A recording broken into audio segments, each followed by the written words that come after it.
All right. I had to put the headphones on because I've been obsessed. I have been fucking obsessed with that song. Like just I couldn't get enough of it.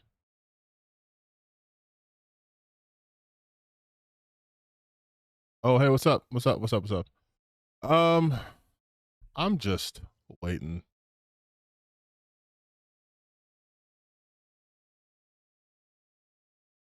I'm waiting to see if I can, not to see if I can. I'm going to play the Temu game. Okay, I do feel bad calling it Temu Nier Automata. Now that I think about it, it does seem kind of shitty to say that. But also,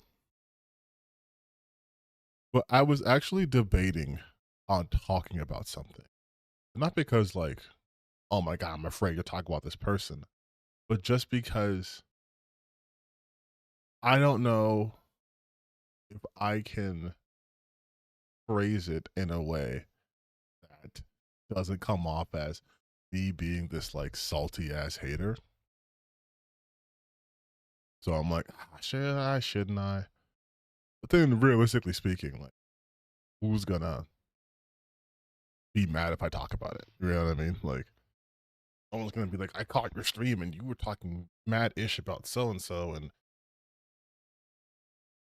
because I'm not some fucking huge YouTuber, no one's gonna be like, you're in drama. You know what? Fuck it. I want to talk about it.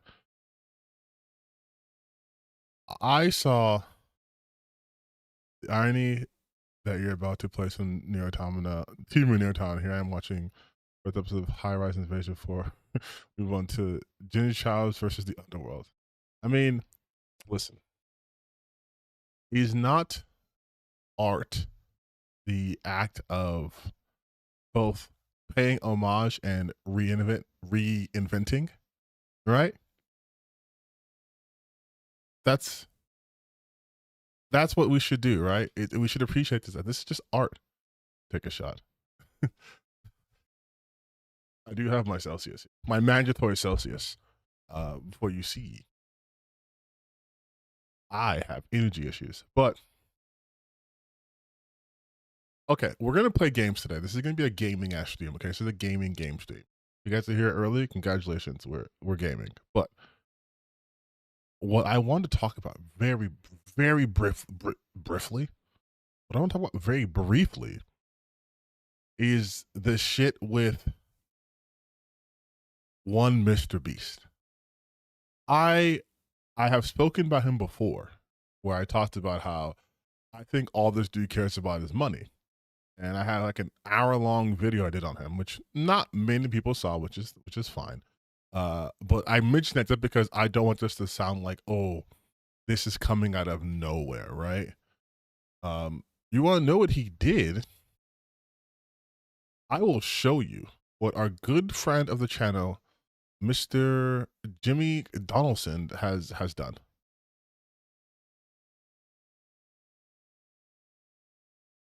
Actually, it's pretty insane. It's actually pretty insane. It's actually pretty insane. So first I want to show you guys a oh wait. Can I go to the website?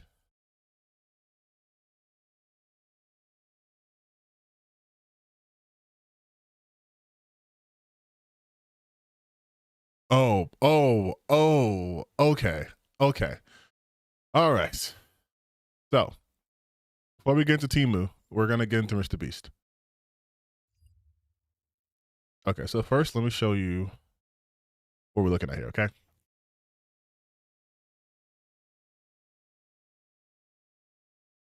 So here's what MrBeast did. He was talking about Viewstats, which we will be checking out. He was talking about Viewstats and how they dropped AI thumbnails and it takes the guesswork out of thumbnails, how thumbnails will perform. My God, you don't have a fucking spell check?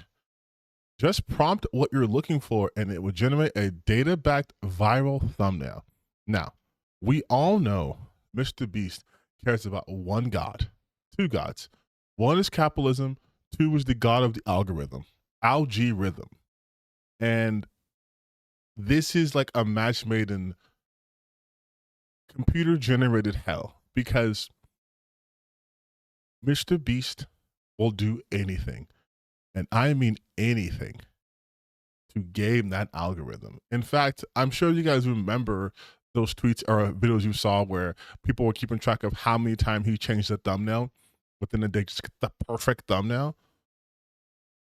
I think his thumbnails are very like Fortnite-y in a sense, where it has that kind of aesthetic, which to me makes sense because he appeals obviously mostly to children. But so this is what he started. This is what we start off with, right? And there's another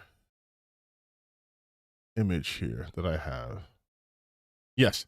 So MrBeast was also complaining about the largest channel in Russia just takes my thumbnails and photoshops his face on mine, which does suck. But now can we look at what Viewstats offers? Because I think that might show a little more insight here. Create video ideas, titles, and thumbnails that go viral. Know what would go viral before you hit record. Track trends, analyze competitors, and A/B test. Find outlier videos and create thumbnails that convert, all powered by real-time YouTube data and in one platform. So I have to sign up to view this. I'm not going to sign up for that. We decoded the MrBeast formula in tools any channel can use. It's clickbait, right? Like it's clickbait. It's just clickbait. That's what he does. Keep up with their competitors' channels. Wow, we can watch MrBeast use it? Oh, no way. There's a new way to make professional looking viral thumbnails with zero Photoshop experience. And the best part is, this new method works in every niche. Whether you do gaming, cooking, beauty, this works for all of them. From creating custom results from any channel to literally being able to put your face on a thumbnail. Hey, isn't that weird? Isn't that weird? You can put your face in the thumbnail, but Senor Beast, were you not upset that some motherfucker in Russia was doing that? Is it because he did it with Photoshop and not with your app, with your program? It literally feels like cheating. This is the home of the AI. It is cheating. You can type in any channel. Yeah, so the fact that he used Jacksepticeye eyes, but his profile picture didn't go unnoticed because Jackie Boy, we love Sean in this house. How this to say? What the actual fuck? And he used my logo in the promotion for it too. I hate what this platform's turning into. Fuck AI. Which honestly, always fuck AI. Like forever. But it's funny that he used Jacksepticeye stuff. Because in the past, Jack said some shit about him, which was 100% facts, and he should have never apologized for. I think I bookmarked that too. Yes, I don't know if you remember this video. Do you like MrBeast? No. Okay, we all know live ticker tests are bullshit, but still. Jack, do you think MrBeast ruined YouTube? Yes. Now, in all honesty, Jack, why? Because it became more about views, money, and popularity than it did about having fun. Yep. You don't think you had fun playing Squid Games? You don't think you had fun riding on yachts? Building wells in Africa? I don't know. If he had fun doing those videos, they'd be longer. We'd see the fun. Ooh. Yep. Ooh. Thought you were going to get me that one, didn't you? Who's the YouTuber you hate the most? I don't know. There's a lot of groomers and pedophiles on our platform. Honestly, we love Jacksepticeye, but 100% facts. 100% facts. And I said that shit before too. MrBeast only cares about money. Like that's it. And I'm going big face right now because I'm trying to find the tweet that I found earlier. I'm really bad at organizing this shit. Where it was, no.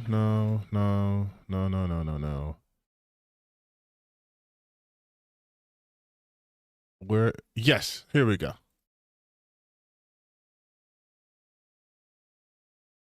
So we have this one here, right? Viewstats dropped the AI thumbnails, yada yada yada. This is the shit though. It's $80. It is $80 a month. It is the price. It is more expensive than some games. It's more expensive than Netflix, Hulu, any fucking streaming service. $80 a month, y'all. And with this $80 a month, you get 1,000 AI credits. I don't know, who knows how many credits are used to generate these fucking thumbnails. You can generate viral thumbnails, which no program can guarantee you virality. Just so you know that. You can do all the tips and tricks, but you cannot promise someone virality. Thumbnail style to any channel. Okay. Face swap, put yourself in any thumbnails. Ah, man, I'm sure that won't be abused. I'm sure they won't do the thing MrBeast was mad the Russian guy was doing and put their face on other people's popular thumbnails in order to confuse viewers thinking, hey, this looks just like so-and-so's video. Let me click on it.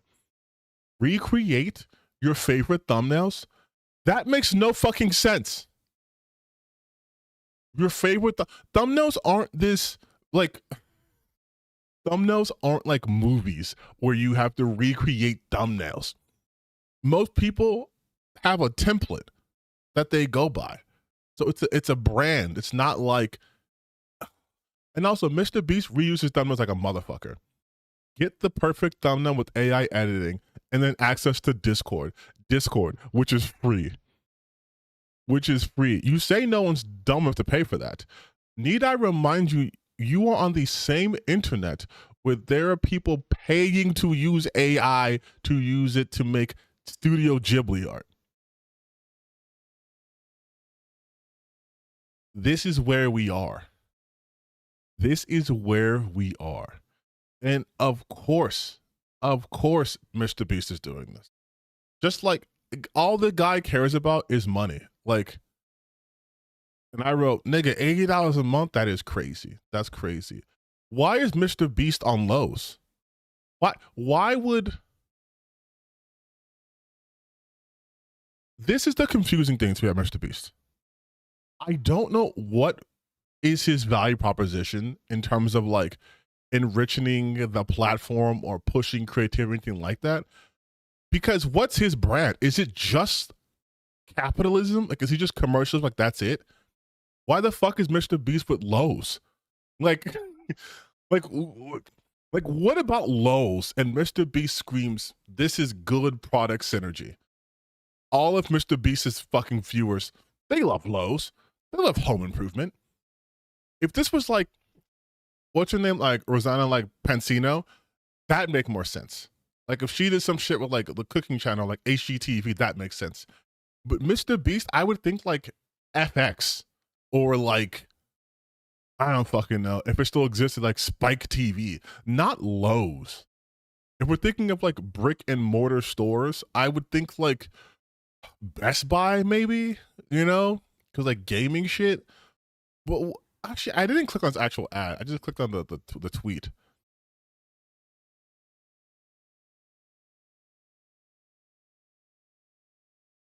Okay, so it's his storefront. It's backyard obstacle course. Become a creator. Recreate a MrBeast challenge. Building Beast City. The Lowe's Creator Network. That's a thing. Kids gardening, summer, kids. Okay, this isn't even. Oh, that's not MrBeast anymore. It's just this. It's his top picks. Okay, MrBeast's top picks. His top picks. Is this his top picks? A $400. This can't be real. No, this can't be his. This can't be his. This can't be his. This can't be his. This can't be his. This has got to be like, look. The first thing you saw was a $400 headphone, a $500 Signal Boost cell phone signal booster. Signal Boost cell phone signal booster? I thought I misread that. What the Signal Boost cell phone signal booster? Someone said that was a good product So that was a good description. Okay. Another like $400 headphone, and then $20 lightning charger cable. This is to become a creator?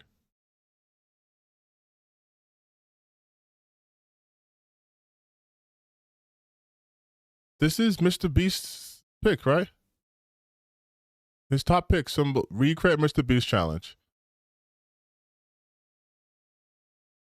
Recreate iconic Beast challenges.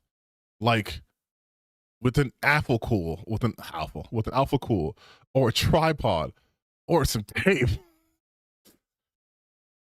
What the fuck? Oh man, it's like, again, I don't even know, like I don't even know what to say about this. Like what in his videos make people go, this is great entertaining content that only MrBeast can give you? Because is he not just basically doing like game show type shit, right? Like, right? Isn't it? It's just like if fucking Jigsaw wasn't a murderer. Like, isn't that kind of shit that he's doing? Or like he watched a bunch of like Japanese game shows and like, I can do that, but more Americanized. Like, that's the one. And I know, again, this makes me sound like such a hater, which to be fair, I'm not his fan, but I just never understood why people were like, oh, MrBeast, MrBeast, MrBeast. The only explanation I can think of is they believe that his wealth will somehow translate to them. Like, he has so much money and he does giveaways that if I am a sycophant for him and say he can do no wrong and he notices me, that I will somehow get clout. Because otherwise, what videos does he do where it's like classic? I think I mentioned this before, but there's other YouTube creators, when they do content, you're like, oh shit, that was a banger. That was a classic. They did a good job. MrBeast videos, it's like other people, right? It's like, I have 100 other content creators. I give away $1 million. Like, if he didn't have money, like an assload of money, would there still be this same fervor for him? And I feel like the answer is no. Because like, what does he do? Like, Jacksepticeye is a great amazing content creator. Does gaming content, you know, like Let's Player, OG Let's Player. That's something. He has videos where like, oh my God, that was a classic Jack reaction, or so funny, so witty, whatever, even like his editing. For MrBeast, I'm like, there is no personality there, which he has admitted to doing by design. So you get this like soulless, straight up algorithm driven content. And I've gone to his channel before, and it's just like, I agree with Jack's statement when he said that it ruining YouTube, because you're just having the MrBeastification of everything. Everything's about views and algorithms and not about the content of things anymore. It's just how many views did it get? How many comments did it get? Like,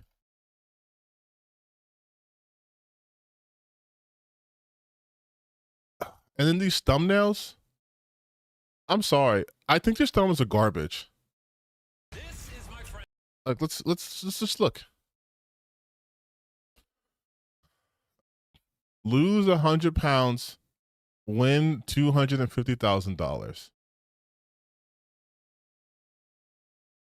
Day 1, day 200. $1 versus $500,000 romantic date. 85 million views. Beat Neymar, win money. I explored a 2,000-year-old ancient. I explored 2,000-year-old ancient temples. Would you risk drowning for $500,000? Watch this video to feed one person in need. I survived the 5 places on Earth. Last salute. So most of these things are just do this thing, get money. Right? It's do this, get money. 7 days exploring Underground City. Beat Ronaldo, win $1 million. Beat Neymar, win 500,000. Damn, Neymar is only worth 500K. Crazy. $1 versus $500,000 experiences. Men versus women for $500,000. Like, it's just,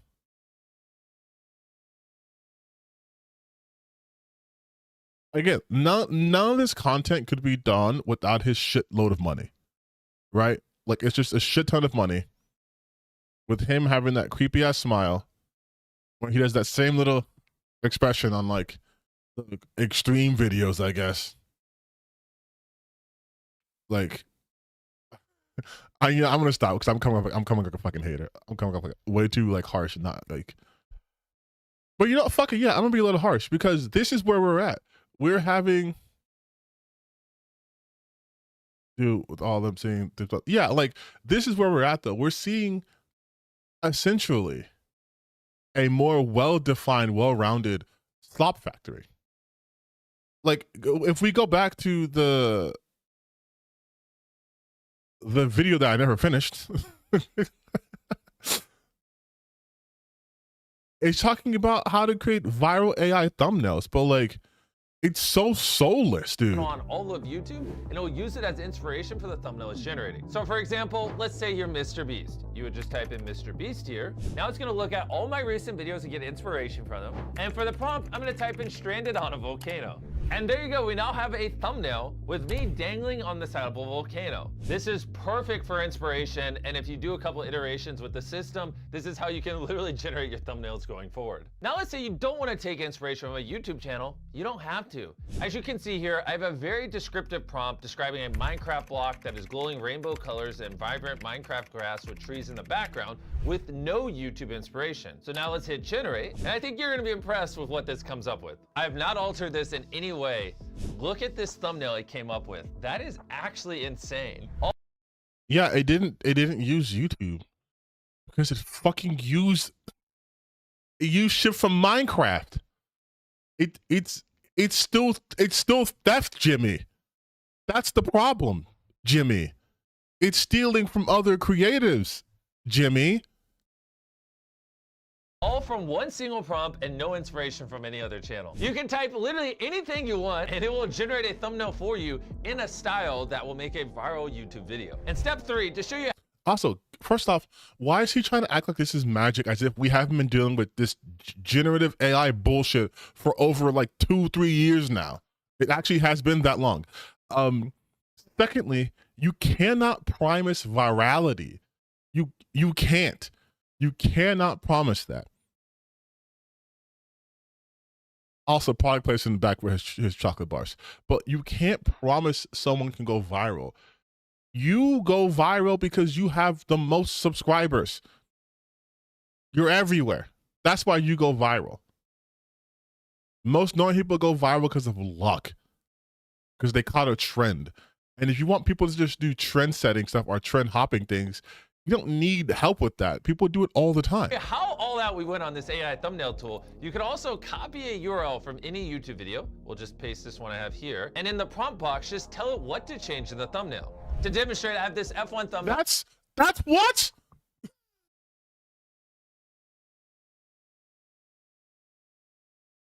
That's plagiarism, right? Like, that's plagiarism.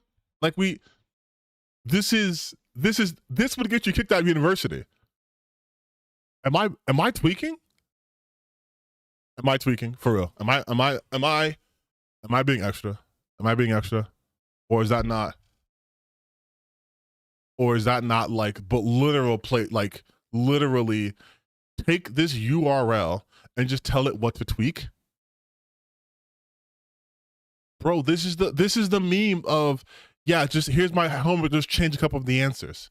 Now with an F1 car, and so in the prompt, I'm just gonna simply type in change F1 car to minivan. That is all I'm typing in. I'm gonna hit generate.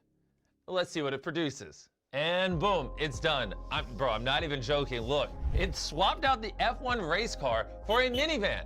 That was it. I just typed in a prompt and it swapped it. Bro. This is crazy. If you really like the thumbnail you're generating, but not the face on it, don't worry. We have this face swap tool that you can click, upload a face you do like, and it will instantly swap it onto the thumbnail. To show you how simple this is, I'm gonna take a photo of my.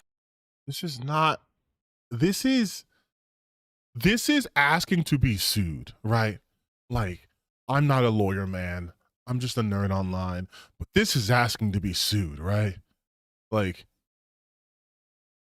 again, chat, let me know, am I bugging? Like, is this not asking for a lawsuit? Hey, you don't like the face on this thumbnail that you most likely didn't create? Don't worry, you can take a different face and just slap it on there. Which, for those of you who were coming late to this stream, he was actively lamenting that very same thing when it was a Russian man doing this. The largest channel in Russia just takes my thumbnails and photoshops his face on mine. He said that 4 years ago. That's not that long ago. He didn't like it. He thought it was bad enough to tweet about to his hundreds of millions of followers. And now, hey, now that I, MrBeast, can profit from it, you know, actually, like, bro, it's all about money. My face, okay? I'm now gonna hit face swap and take the thumbnail from this to this automatically. I could go on and on, but this is the future of YouTube thumbnails. No more complicated Photoshop and having to get a PhD in how to edit things and figure out what 1,000 buttons do. Now you can literally just type.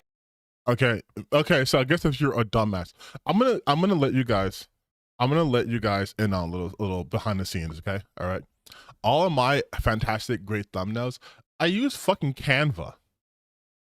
This is the thumbnail I did today.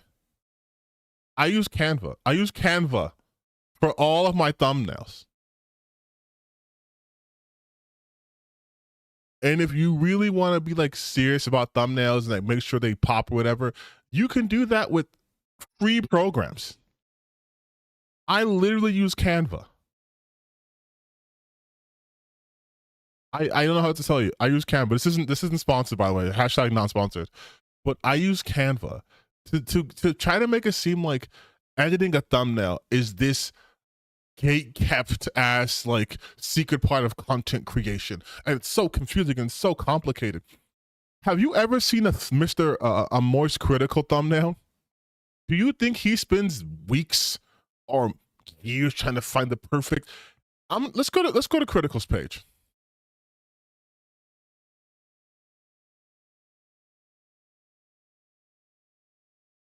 Let's just watch. Oh, let's go to Moist Critical's page, okay? I was an extra. Oh, by the way, he was. The funny thing is too is Moist Critical was also used in that MrBeast fucking viral thingy right here. Where is it?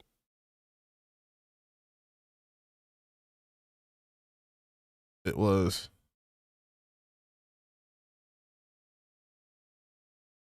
Hold on, wait. It's so funny because he uses criticals, right? It literally feels like an AI tool where you channel on all of YouTube and it will use it as inspiration. Okay, so look. For the thumbnail and it will use it as inspiration for the thumbnail. Even any channel on. So right here it says that beef right here, that's Moist Critical's channel, right? Look at his thumbnails. Do you need an AI trained on this? Do you think Critical spends any time on his thumbnails? This is the most uploaded to YouTube auto thumbnail created shit you will ever see. And if he does use a thumbnail like that he selects, he just takes an image and stretches it across the screen. That's it. That's it.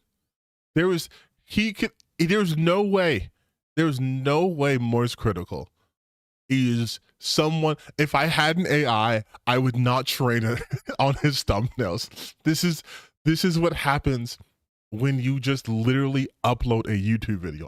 I'm telling you, as someone who does upload YouTube videos, this is like the default. This is the default.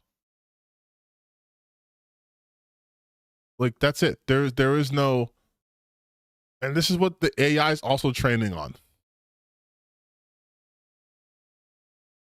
This right here, we're talking about the Diddy thing. This is someone else's thumbnail. He's obviously reacting to that video, but like he's not like he's not even doing the basic React thumbnail format, which is having your face in front of the content you're reacting to, you know, in order to like get views. He's just throwing this right here where it says sovereign citizens are amazing. If I didn't see that caption, that looks like so many of the 5 horrific accidents caught on film type of videos. Like, there is no cohesion to a critical thumbnail. It's literally just what the fuck ever. It's whatever. It's whatever. And this is not dissing him at all. He's obviously made a huge success in his career, so he doesn't have to do that. But to, ironically, AI is trying to place me, but to use him as one of the people that the AI is trained off of is fucking insane. There's no discernment going on here. And again, all of this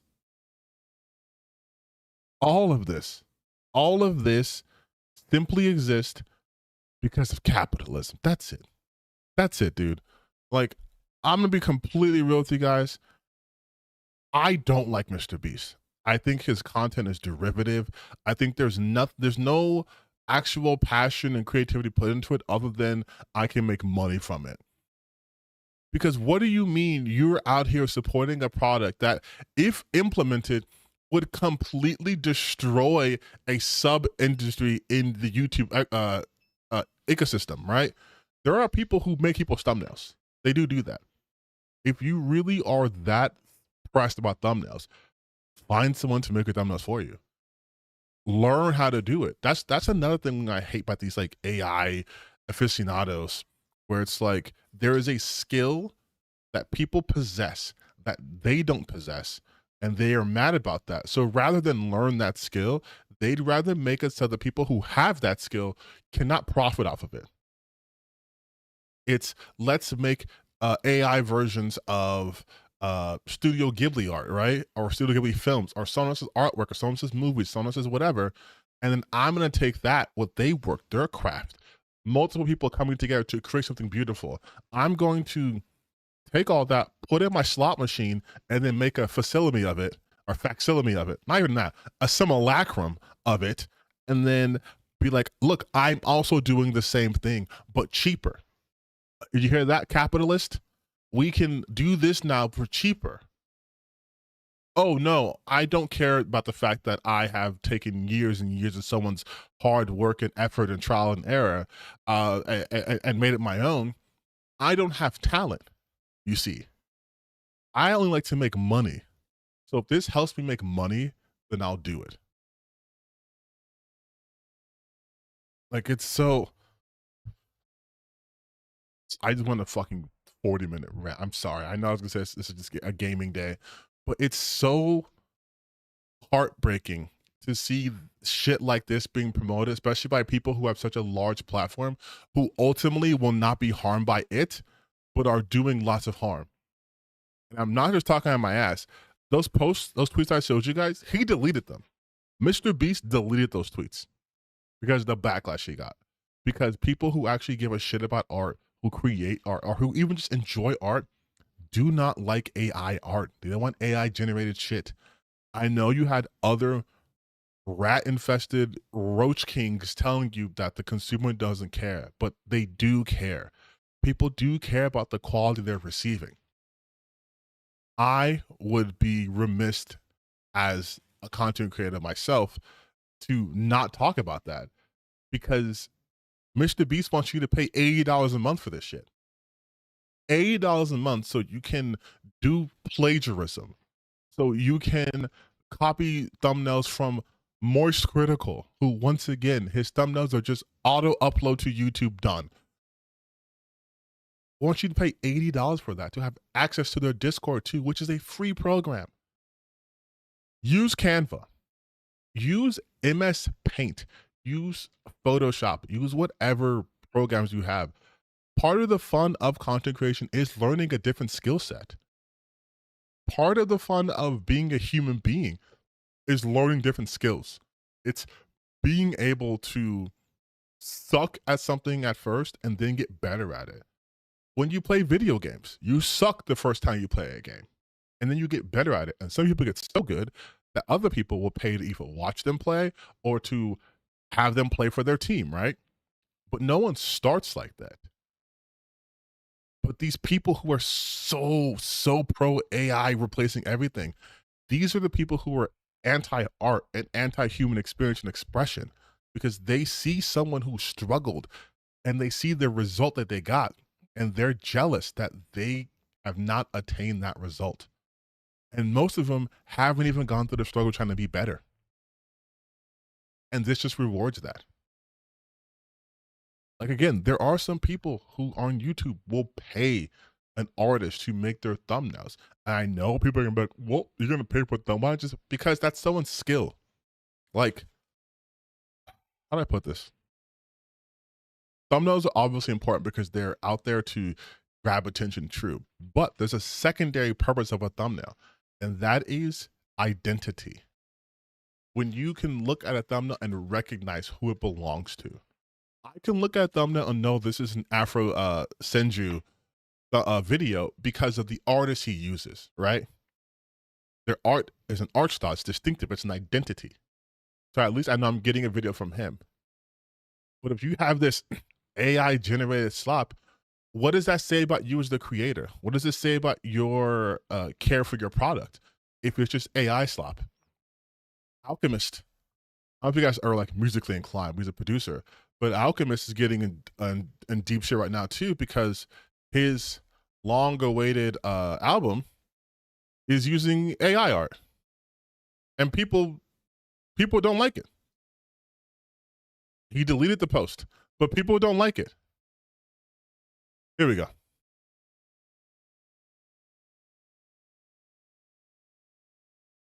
Oh, sorry, it's a single, not an album, it's a single. Look, right here. Israeli NFT album, AI cover art, that's 3 strikes. Damn. But this is the art.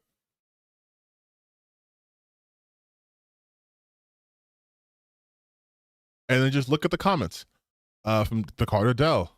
AI, huh? Question for you, Alchemist. Why should I, as a consumer, value and respect the artist that doesn't value and respect the human artist? Yo, Eden. Yo, this sucks ass. Did you look at it? It's some idiot looking, asking Grok how I can tell it's AI. Because this is the AI art style. AI art just doesn't work. As an artist yourself, you should know better. Who made this art? Why is there smoke coming out of the back of her hand? Because back of her head. Because it's AI and doesn't know when the smoke starts and when it stops. If you use AI for things, for this image, you will 100% use AI for music. Not bothering making music, not bothering buying it. Like, it's AI. Like, people, I love this shit. There's a pin. People do not like AI art. No matter how hard these AI bros want to push, no matter how much money people are getting paid to promote it, people do not like AI art because intrinsically we understand art to be a strictly human thing. I mean, it is a creation and expression from a human. We can use computers to help with that, obviously, but it should never come solely from the mind of a computer. The AI here is just going to steal from other creatives, other people's expression, their artwork, and then just slam it together and then put out some generic looking shit. Like I was talking about. Identity. What does that say about the album or the single coming out? It's also effing up music. Yes, it's effing up everything. You cannot use AI in replacement of an artist. Like I said, because art is inherently human. You lose all art if it just comes from a machine. That's it. That's how it works. If I was talking to someone like this actually a couple of days ago, because I was watching the NBA. I love basketball. Go Pacers. They're not my team, but I'm rooting for them. But imagine watching basketball and every single thing out there is not a person, but a robot. It becomes infinitely less entertaining because if a robot who is programmed to understand angles and uses the most optimal angle is hitting like 95% of their shots, that's not impressive. It's designed to do that. It will always have perfect form. It will always hit the most optimal angle. It will always make the most efficient move, most fundamental play. But there's no expression. You wouldn't get like a Dr. J. You wouldn't have a Michael Jordan. You wouldn't have a Kyrie Irving. You wouldn't have a LeBron or a Kobe or a KD or any of those people because they play with creation, right? They're creative. Jason Kidd, Steve Nash, Jay Will. You wouldn't have any of that stuff. That's where the human element comes. You wouldn't make the most efficient play, but it might be exciting. It might get the crowd going, or it might swing momentum, things that an AI cannot factor. Same things happening in the musical scene, right? You just mentioned Timbaland using that and then doubling down on it to make some bullshit ass music video, which it always looks like ass too. Like, I know AI in this regard is a newer technology, but when the comparison is work that has been done for the last, I think the first visual effects was like CGI was like 19. I think it's like 88. It was like that Sherlock movie, right? Like Young Sherlock or some shit like that. Young Sherlock Holmes. Yeah. I think that was with the CGI with the stained glass knight. Yeah. Yeah, that was like the first use of CGI. It was like 1985. So from like 1985, we saw the growing pains of CGI. We've seen that. And look where we are now. When you can have full movies done, fully rendered in CG, fully. You have characters like Thanos who look human, well, because the human plays it, but still looks human because we've gone this far. And now you're trying to tell me that fucking Midjourney is going to replace it? Like, no. It's not. Because it wouldn't be art. Sure, people can try to use that as a way to make movies, but you're not making art anymore. There's no expression there because there's no intentionality. There's no intent. Like I could literally go on this for all day, but would be belaboring the point, which was talking about how much MrBeast sucks. By the way, I just needed to get that off my chest. I have very strong feelings and opinions about the use of generative AI, in case you guys weren't aware of that by now.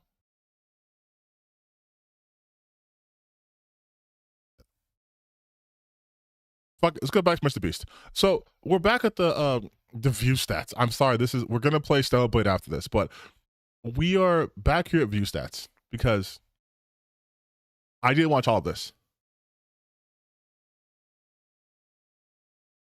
Like, I don't connect with 17,000 YouTube creators. Join our members only Discord, where creators share what's actually working on YouTube. Plus, pro members get access to dedicated servers where you can get real-time feedback, insights, and direct access to our teams. I don't think people understand that, like, again, the thumbnail is also part of the YouTuber. Like, I mentioned before, but Moist Critical makes all of this moot. No one gives a shit about that. They simply don't. They simply don't.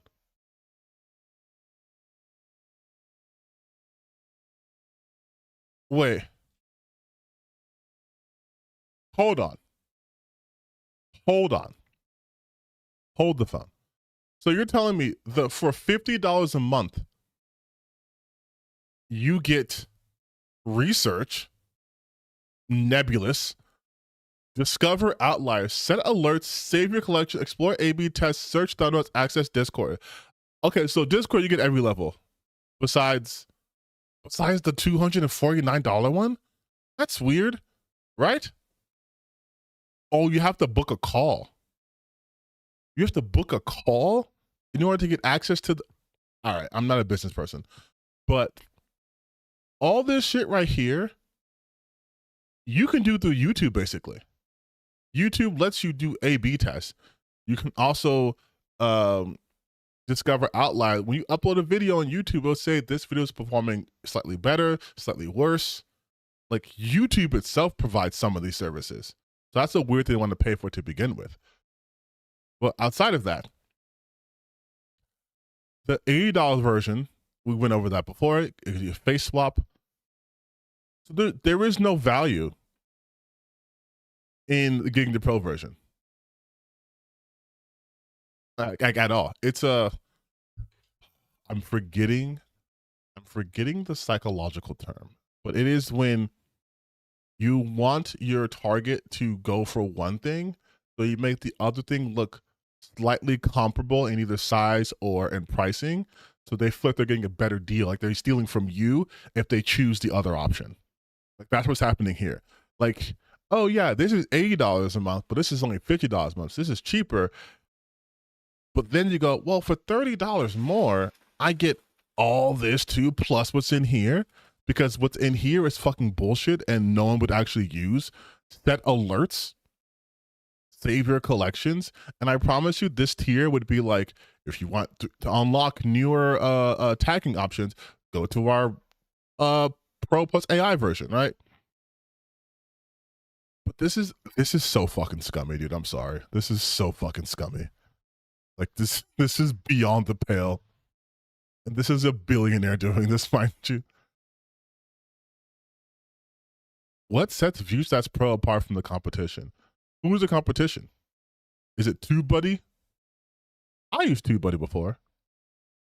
Viewstats Pro was built by MrBeast for creators that want to get more views and grow their channel. So technically that'd be every creator.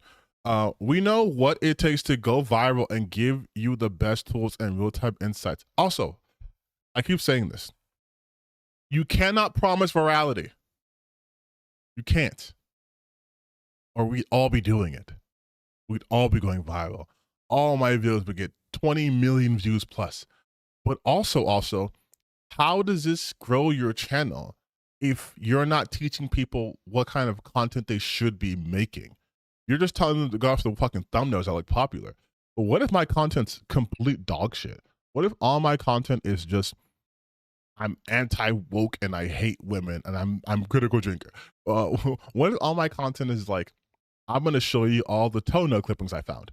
Like, how is that going to pop off? How do I work on like retention? How do I work on engaging my audience or presenting things in a more interesting manner? It won't help with that, but it can get you more views, which in the interim, I guess, are great also, but more views doesn't equate to an audience. Viewstats Pro gives you the power to go faster and smarter, track trends, improve strategy, optimize your content with confidence. Does MrBeast own Viewstats? The short answer is yes. What is this FAQ? What can I do with Viewstats Pro? Is it not the same information? Like, power, okay. Gives you the power to grow faster and smarter, track trends, improve strategies, optimize your content with confidence. What can I do with Viewstats Pro? You can track your competitors, gain insights from top contents in your niche, and grow your channel. This is the same shit. It's just was this also written with AI? Why choose Viewstats Pro over all other AI tools is the same as what sets Viewstats Pro apart from the competition. Am I tweaking? It's designed to get more clicks and views and engagement. Viewstats Pro was made by MrBeast for creators that want to get more views and grow. Yes, this is the same. It's the same thing. How many credits are needed to generate an image? Text to thumbnail, 18 credits. Recreate, face swap, edit image, 8 credits. So it's actively cheaper to just wholesale steal someone else's thumbnail and then just recreate or face swap.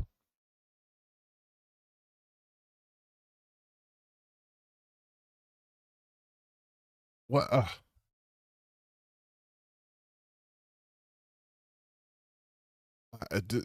Bro. And people like MrBeast. That's what I don't understand. People act like he's some like great content creator. This is like some snake oil salesman shit. This is no different than content creators who tell you to buy their programs. If you want to learn how to be a better content creator, sign up for my program for $100 and here's 4 files and a video of me playing fucking Fortnite. I am talking about the Ninja one, by the way. That was directly we talking about the one Ninja did for like, I think it was Masterclass. But Like, I don't get it. I don't fucking get it. I don't get. Wait, I didn't see the chat. I'm so sorry. I was going on a tangent. The shady ass Kaisen that thing. Well, didn't he do Streamer University? I think that's a little bit different, right? That actually got people like in front of cameras using his platform. I think that's a much better way to do that than, unless he did do some bullshit where it was like you had to pay for something. I don't know, but that seems a lot better than, hey, pay me $80 a month.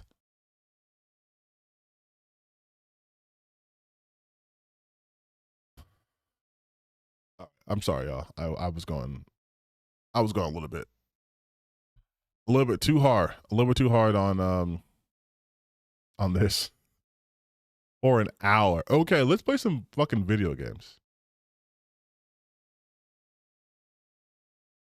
That's what you guys came here for.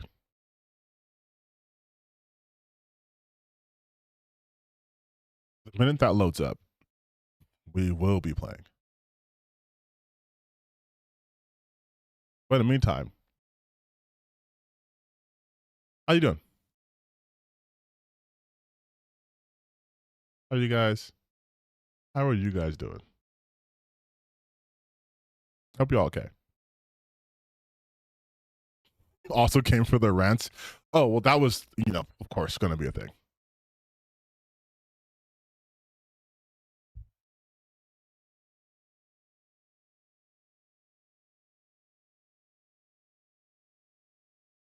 Wait, what?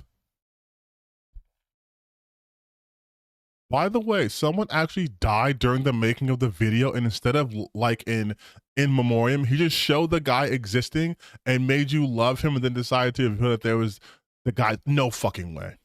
No. Hold on. No fucking way. No fucking way. No fucking way. Did he just died? A singular pull-up. Mags would have to alter. You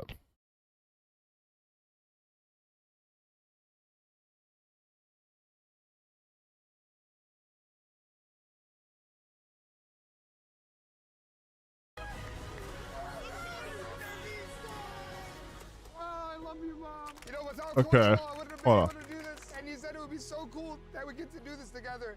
And today's that day that we get to do this together, man. Wait, so who? Thank you guys for watching. Oh, the coach died? Wait, why is it 19XX 2025? Why 19XX? Wait.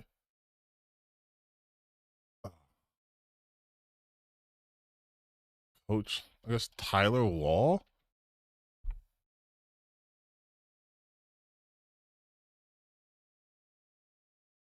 Okay, I'm gonna go on Reddit. We're doing a deep dive.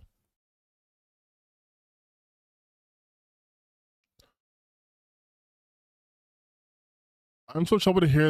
Yeah. I'm trying to find more information on what happened, but I can't seem to find more details. And when it passed by, edit. The sister started a GoFundMe page. I have disabled donations to the GoFundMe page I started, and now redirect everyone to the sister GoFundMe. Okay, Not specifying his obituaries. I knew an Olympic medalist in bobsled had passed because he drank too much and took a sleep aid. Okay, whatever. Coach Tyler passed unexpectedly at age 38.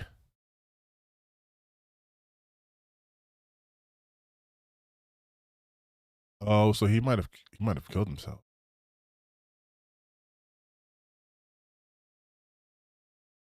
That's such a wild. I mean, I don't know I'm gonna blame MrBeast for this, obviously, but I just don't understand the 19XX part. That seems like that's crazy though, right? He's 38. Like that's you could have just, I don't know why the XX. What do the comments say?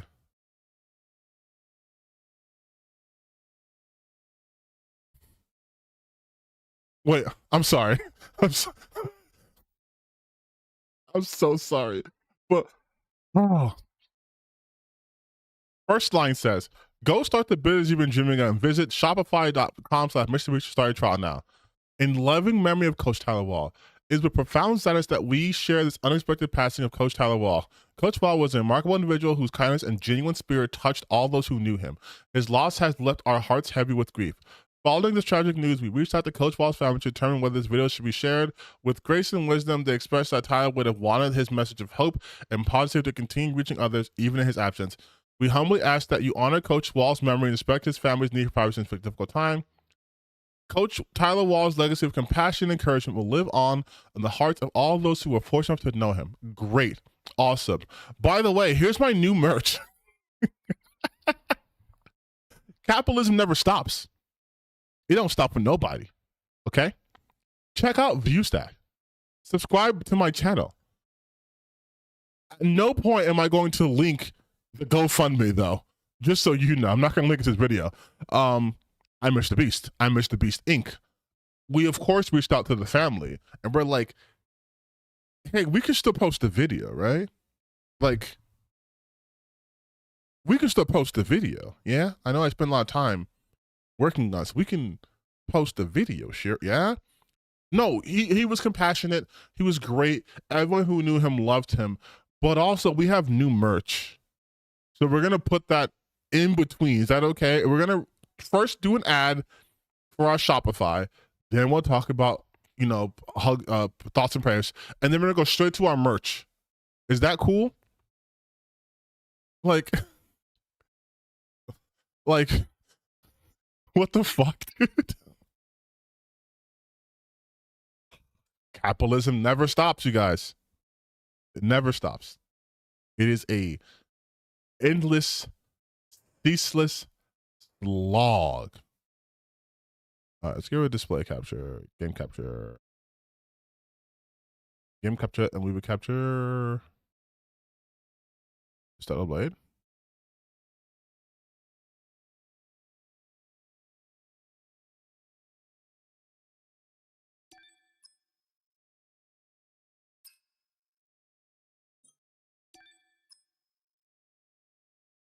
Motion sickness accessibility here. Yeah, whatever.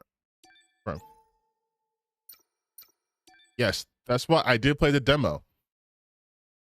We are now officially in gaming mode. We are now officially in the gaming mode of the stream. This is also for all those anti-woke people who were like, oh, you lefties would never play Stellar Blade. I got the fucking deluxe edition, okay? Don't try me.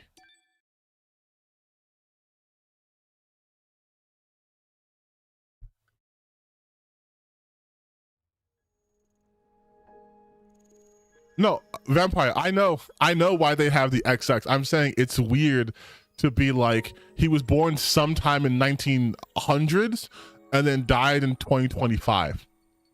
Like, you could just say he was born in 87, right? Like, I don't know why that would, it's not like they wouldn't be able to find his identity. They wrote his name, Coach Tyler Wells. So it's weird to be like 19XX. Like, you could literally just be like, fine. You could literally just be like, hey, he was born 1987. He was 38.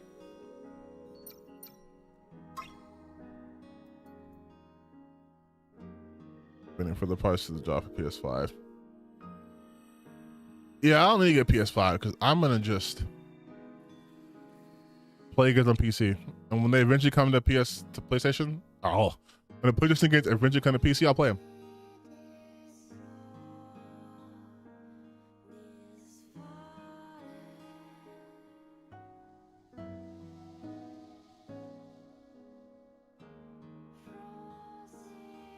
Also, the first time I ever saw XX in a game, it was Mega Man X3. It was like Mega Man was like 20 in the year 20XX. I was like, what the fuck does that mean? I got bullied into this game. Nah, I know you're kidding, but in all honesty, I always said I'd play this game when it came to PC.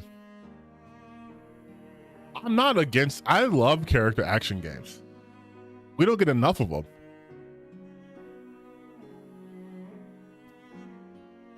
Bro, it's taking a hot minute to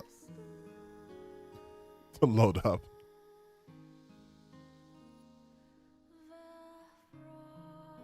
But yeah, like all right, we're here. Activated first camp. So you guys did not miss anything. I played the demo. That's it. Wait, I have new outfits, don't I? That's what this whole game's about. It's outfits.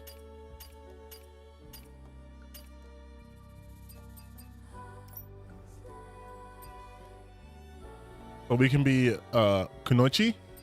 We can be a white Kunoichi.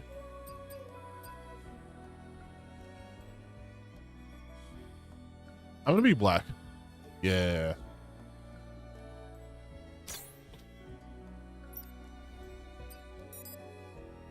I have nothing available to equip. Do I play any Metroidvanias? Yeah. I played what's the fucking game called? I played Dead Cells kinda, but I played not kinda this. I played Dead Cells. I also played, I can't remember his fucking name. Oh, I've been playing 7 years of what's it called, like Eternity Sadness? Wait, hold on. I'm not fake. I gotta check it. It's called like 7 years of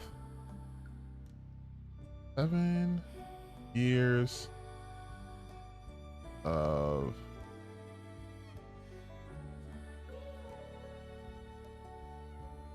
no, what the, oh my god, it's gonna bother me now.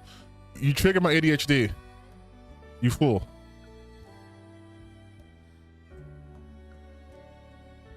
It's called 7.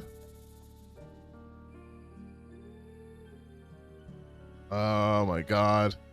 Oh, it's called 9 Years of Shadows. 9 Years of Shadows, most recent one I played. Oh my god, I kept saying 7. Might as well put her in bikini suits. I don't have any bikini suits right now. I've only done like 1 boss. I will say though, the music, people were talking about music's pretty good. So far, I can agree with that. I can't open this. I do hope we one day evolve past the Dark Souls of you cannot open this from this way.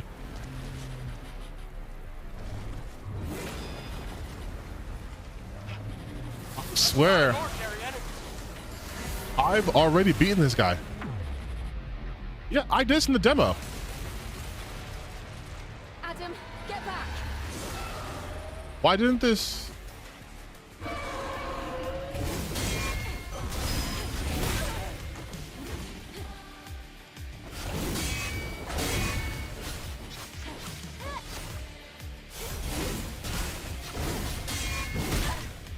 Wait, hold on.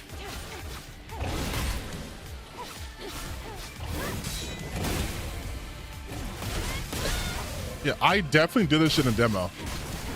Because then he starts using lightning bullshit.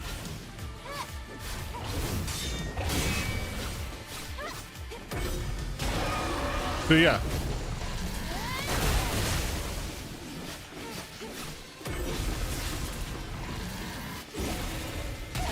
Oh yeah, I gotta run. No. Okay, I gotta remember. But I did do this shit in demo already.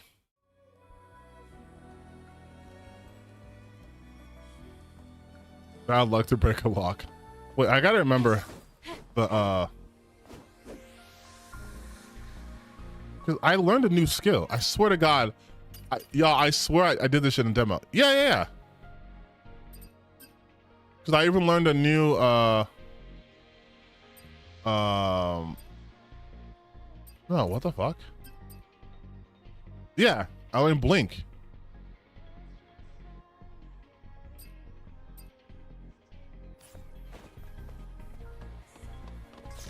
That's so fucking weird. Why did they reset me all the way over here? Oh, because that's the last That's the last boss of the fucking demo. That's what it is. That's what it is. Adam, get back.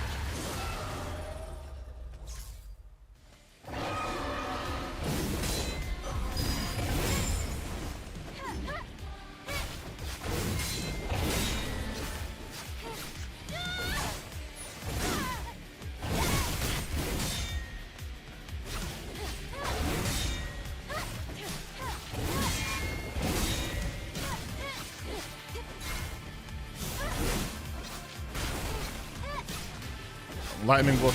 Nope. Nope, nope, nope.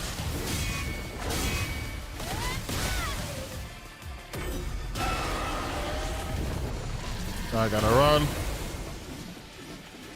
Bop, bop, bop, bop.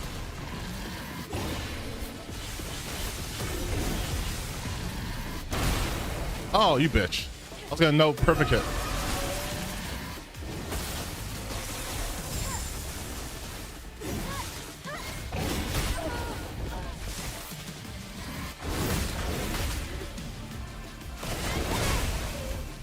Bitch.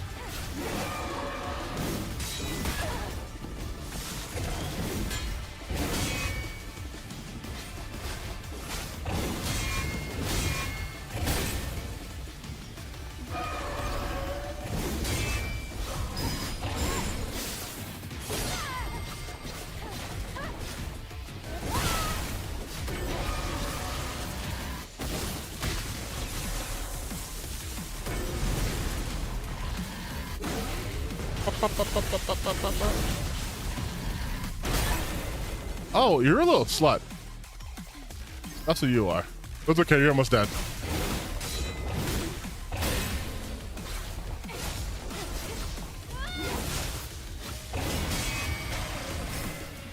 And he's done.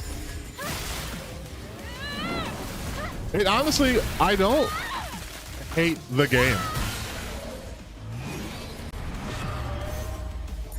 Oh, wait, you guys, they censored it. They're supposed to be blood. There we go.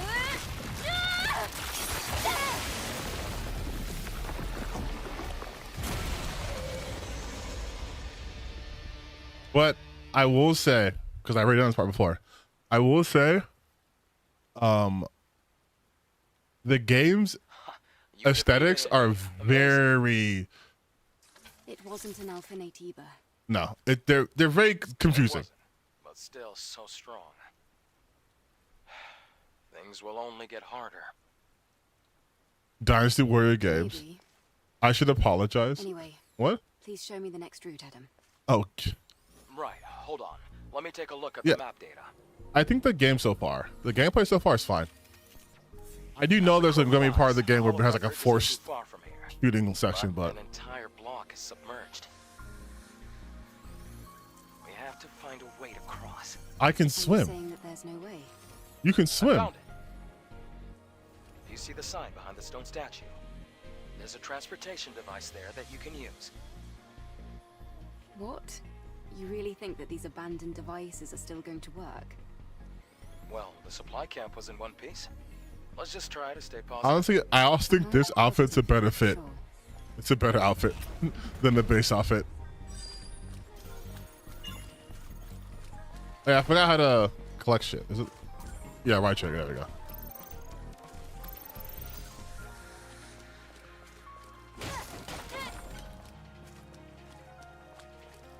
For Blood Edge.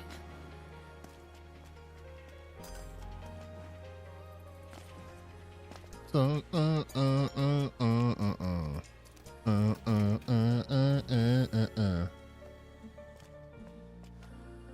take a little nap.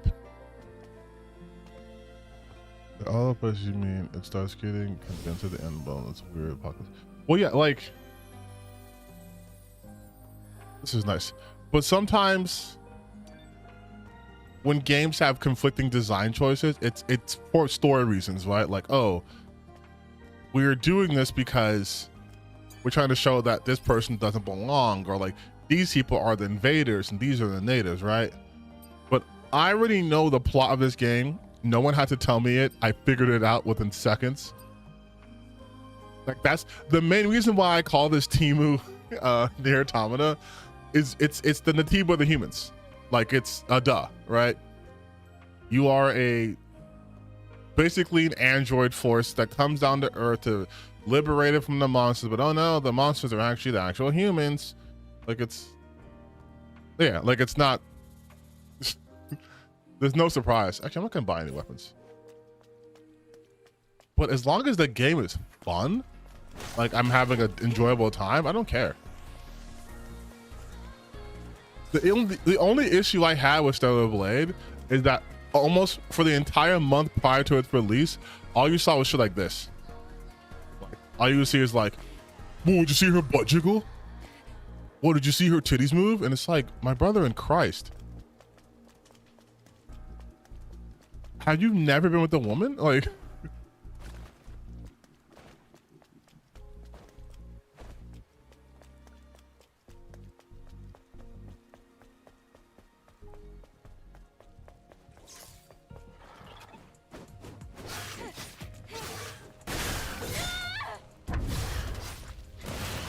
oh yeah, I forgot to do that.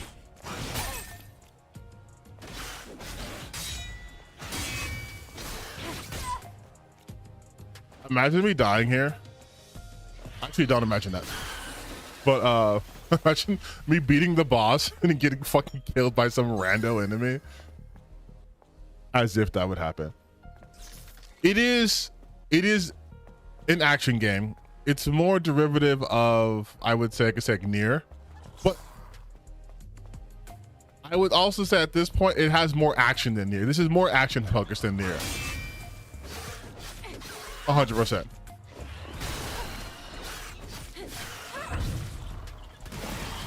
And it has more enemy variety than Nier. But I would also say for Nier, the lack of enemy variety is intentional because you're fighting against machines that are supposed to have no identity. So for them being all the same makes sense, right?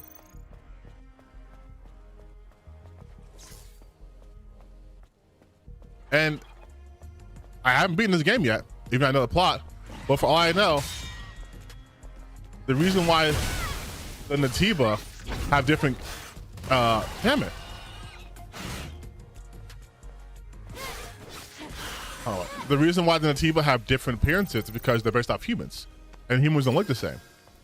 I haven't seen all the Natiba design, but I will give the edge of enemy design variation to Stellar Blade, 100%.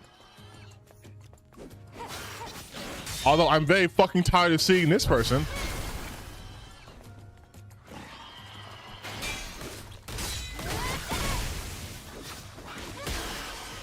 I don't even know what the fuck you are.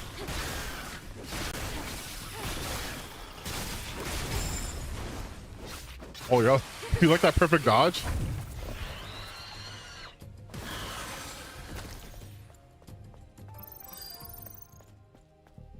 Oh, it's new. Okay, that was a new enemy. You can say that about any game with enemies that appear frequently. Yeah, I know. Whoa, whoa, whoa, whoa. Someone said this is better than Nier. No. No. I will not say this is better than Nier. Nier's story and the way it presents itself is way fucking better than this. Like 100%. I'm not gonna spend this whole stream dumping on this game because I don't think that's fair. But I'm also, by that same token, there's no way I'm gonna let you come in here and say that this is better than Nier. Fuck no.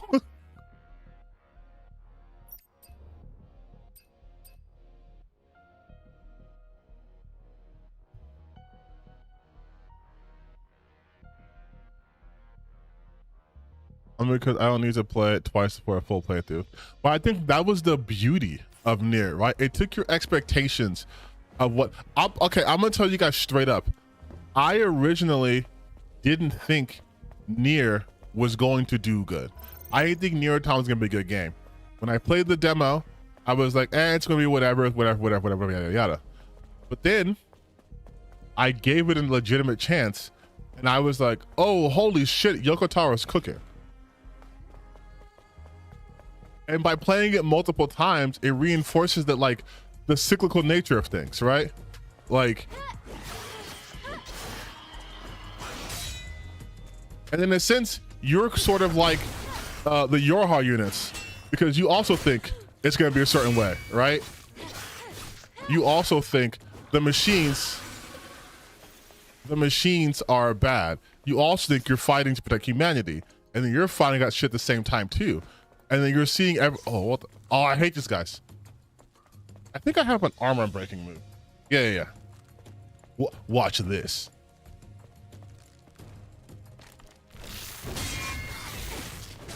That's not the move, by the way.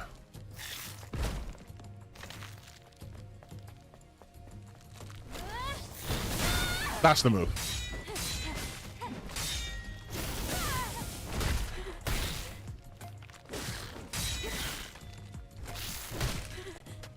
What the fuck? No.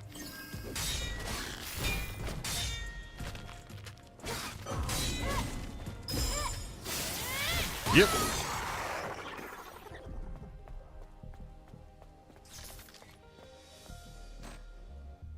Oh, I need a fucking, I gotta like decode this shit. The hair physics. The hair physics is crazy. The hair physics is crazy. It's way too watery. Look at that whip though. Look at that fucking.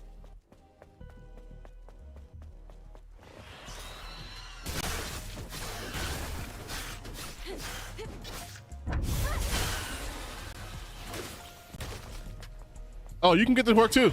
You can get this work too. Bitch, I know who you are now.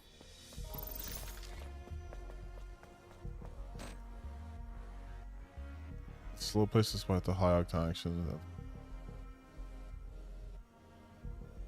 Let's go. Hope you enjoy. Yeah, I am enjoying this game. I hope you guys know, like, I do talk shit, but I have fun. You know, we have fun here at the channel. And the thing is, there's nothing about this game though that should have warranted any of the shit surrounding it. And that was always my contention. There's nothing about this game that should have been like, this needs to be the poster child of why wokeness is bad. Like, you've played this game before. It's other games, right? Like, it's nothing new. Like, legitimately, this isn't a diss to this. It's nothing new. It's unfortunate that Nier Automata came out before this did, but it's nothing new. But by that same token, it doesn't have to be something new. I am not some idiot who thinks every game that comes out has to be brand new and a new bold adventure, a new bold direction. I understand that sometimes, listen, you just want a burger. I don't care if it's from McDonald's or Red Robin. I just want to eat a burger. I just want fast food. I do fast food content from time to time. And I describe it as such. When I'm just doing a reaction video, I'm doing you fast food. Because sometimes, as someone who cares about you, sometimes you guys need you need something a little sweet before you get like a real hefty meal. That's how we work. Like, we're people. So I'm not gonna be like expecting that from a game. I have to get another one, don't I? Oh, I have two. Yes. This is, but here's the thing though, it's a hack and slash, but if it does it well, for me personally, it makes it 7 out of 10. Just off rip. There are two genres I love with a sickening passion, okay? JRPGs, because JRPGs were my first RPGs. Final Fantasy VII was my first one. My mom bought it for me. My mom bought me Final Fantasy VII on a whim. Like, she used to work at, I'm 35, so she used to work at Sears. And she was like, you know, I'll tell you guys a little bit of my gaming history. So my first console was the Sega Genesis. My dad obviously bought that for me. And then I got some from Sega Genesis to PlayStation to N64. So around the N64 time, my mom started taking over buying me games because she was working there. Like, she bought me the N64. That was the Donkey Kong 64 edition. And if you guys don't know how fucking sick that is, we're gonna Google. I can show you this. Yeah, I'm gonna show you Nintendo 64 with the Donkey Kong addiction. All right.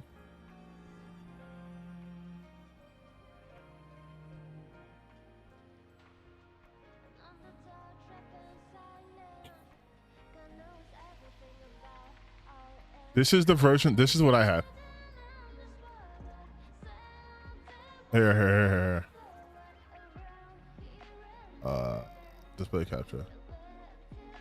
Okay, this is the one I had. Expansion pack included. Okay, that is art, and that's what my mom got me. Okay, say bye. That's what my mom got me, and so I was going somewhere with this. Come on, brain, don't do this. Yes, she got me that. She started buying me random games, and then when I still had a PlayStation at the time too. There was a little overlap, and she, on a whim, was like, she gave me 3 games. Okay, it was Rugrats. Shut up. It was the Rugrats movie game, and then it was Final Fantasy VII, and then Fighting Force. So my first RPG ever was Final Fantasy VII. So I love just JRPGs. But my second genre that I fucking love, character actions, baby. We love a character action in this house. Why do you guys think I went insane and just streamed all of Ninja Gaiden?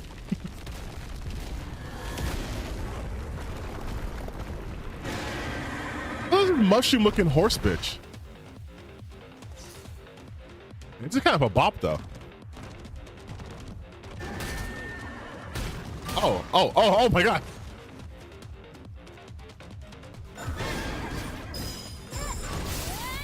Nice try.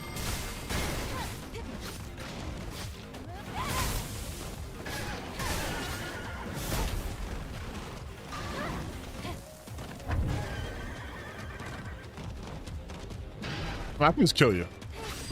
I'm not gonna lie. You had me in the first half, Dozer. You had me in the first half. I ain't gonna front. I know what you were. But it is like a manta ray. It is like a manta ray. You're right. I don't know why I said horse. Wait a minute. That was kind of. No, she did a cooler animation. Like she did to the side. Do this the cool animation. There we go. That what the fuck? See, this is the shit. That's the shit. If someone would have shown me that, I'd be like, oh, wait a minute. This game has sauce, actually.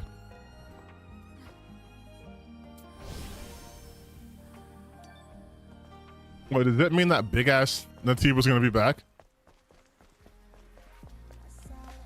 No. My first Final Fantasy X. So, fun fact also, Final Fantasy X came out. My mom still worked at Sears. So I was just telling her, this is the only game I want. I don't know if I remember. I feel like the average age of my followers of my subscribers, you guys are like maybe mid-20s to early mid-30s. So you might remember this, you might not. But Final Fantasy X was the first Final Fantasy that had voice acting. Oh, what is... Hey, I'm trying to talk here.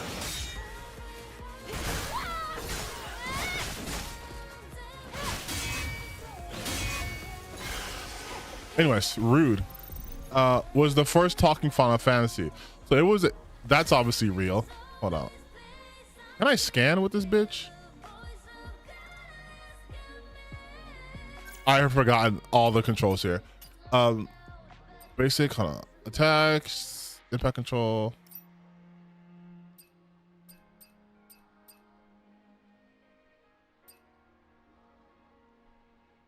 Perfect dodge. Yeah. No, what is... Yeah, scanning. There we go. Yeah, okay.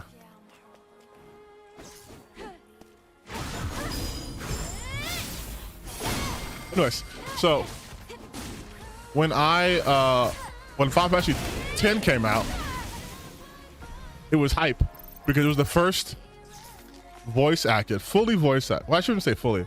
It was the first voice acted Final Fantasy VII game. So I was gassed for that. And I think Final Fantasy X is criminally underrated in the Final Fantasy genre.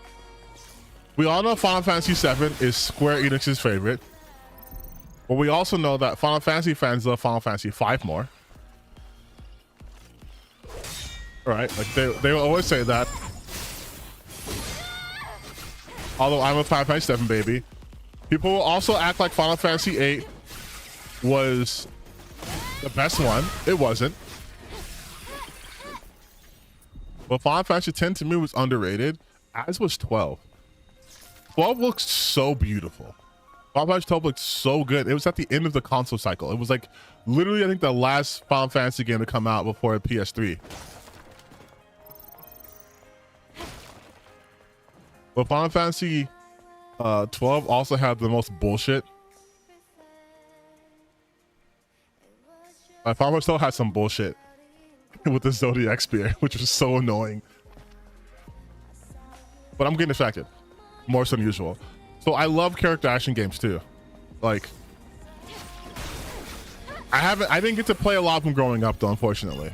So most of it I had to do when I started buying my own games. But like Bayonetta, Devil May Cry, obviously Nier. Fuck you. We're going back and playing games I missed, like God Hand, Azura's Wrath, and I think that's the genre for me that should never go away. May your memories live on. Your first Final Fantasy game was 16. You hated it. I didn't play 16 yet. I will play 16 though.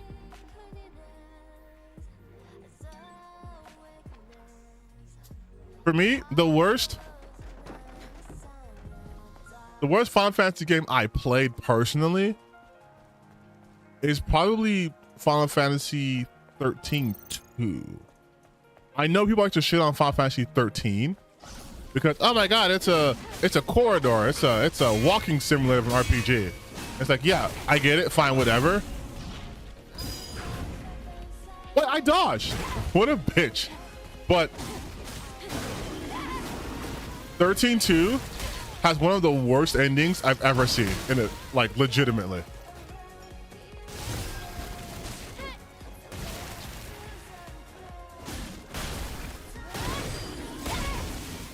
Cannon guard. Like 13-2's ending is so fucking bad. It is the most random shit. Like, wait, what? I don't know how to do this. What do I?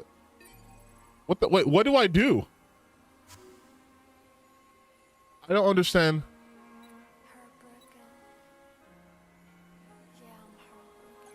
Oh.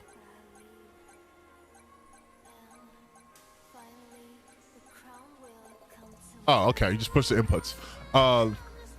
Yeah, I figured it out. Final Fantasy 13-2 has the most random ending. You guys don't mind if I spoil the plot of 13-2? You don't? Cool. So Final Fantasy 13-2, the whole thing is lightning is suddenly became this the thing about 13-2 is it introduces. I have to pause it. I'm sorry. Final Fantasy 13-2 introduces so much in the game that you were like, where was any of this shit in Final Fantasy 13? Final Fantasy 13, you are centrally, it's just between, it's the fallacy. Oh shit. Anyways, the Lassie, and the big like deities, it's just like you go to Pulse and you're Cocoon, and it's Pulse versus Cocoon, and what happens is Ragnarok will come, which is just another like Eidolon essentially, and they want to stop that, but these Pulse Lassie, they're gonna cause Ragnarok, so you got to get rid of them, yada yada yada, whatever. But it's very focused in that you have clear distinctions of like who like the enemies are, but also what like the world building is. And then the second game is like, no, Lightning's a Valkyrie. Here's another fucking goddess. Here's Caius. He's a guardian of some sort from a different time period. Oh, time travel's fucking real. By the way, you get to play with this other guy named Lowe, who's a hunter from the end of time. And his whole thing is, there's a seer named Yule, and Yule fucking dies in every reality, but for some reason, Sarah, Lightning's sister, also becomes a seer and gets afflicted with her illness. And it's like, you spend the whole game trying to fix that, but then you kind of don't give a shit about that anymore because of chaos. And then at the end of the game, after you think you've successfully done everything, it's like, nope, Sarah's dead, and here's a 3-headed chaos Bahamut dragon you fight, and you kill it, and it unleashes chaos. And that's just the game. And I'm like, what the fuck? Where did any of this come from?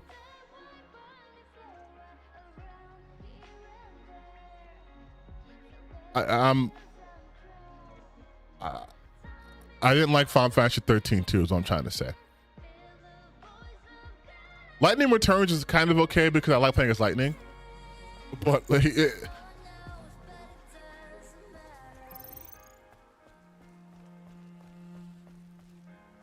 yeah, look, if you, yes, they advertised Final Fantasy 13 2 as Lightning Returning, which by the third one's called Lightning Returns. You're gonna blow up, right? Because you're ticking a lot. You're a bomb. Yeah. And I was so fucking pissed. I was so fucking pissed playing that game. But I did play all of the trilogy. Like I did play the Final Fantasy 13 trilogy. I did. I was part of the problem. I know.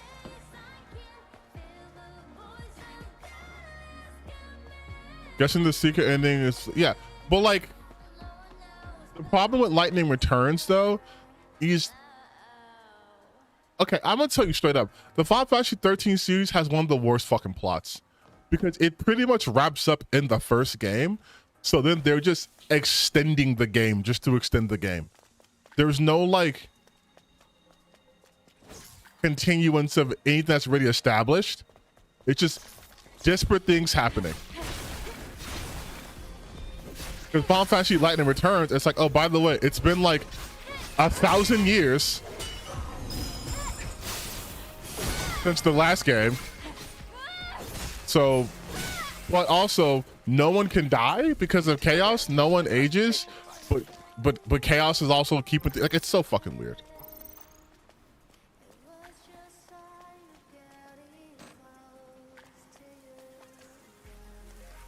I gotta stop talking about this game. Please tell me what happens when you're 100% 13-2. I will never 100% 13-2. That game sucks.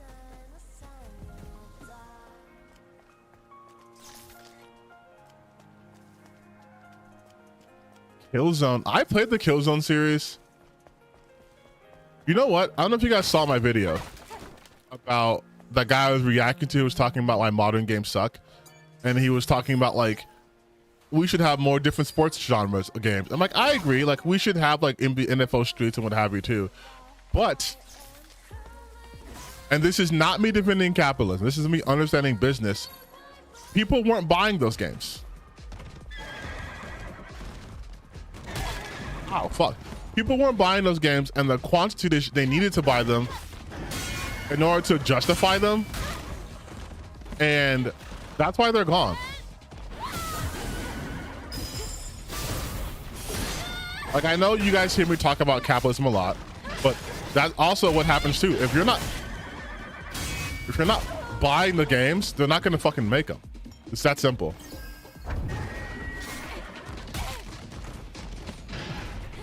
I'm really bad fighting this guy, but if you're not buying the games, they're not gonna make them. That's just what it is. They're not gonna. I'll need a hint.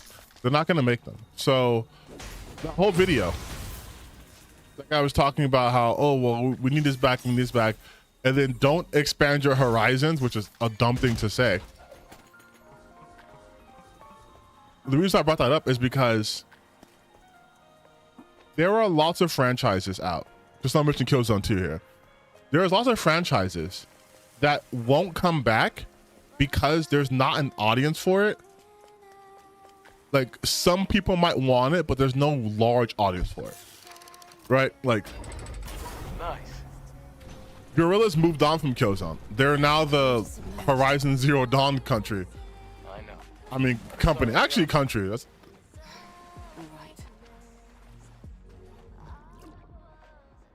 They do Horizon Zero Dawn now, right? And that's obviously a much more popular IP. They can build more out of it, and it's not as restrictive.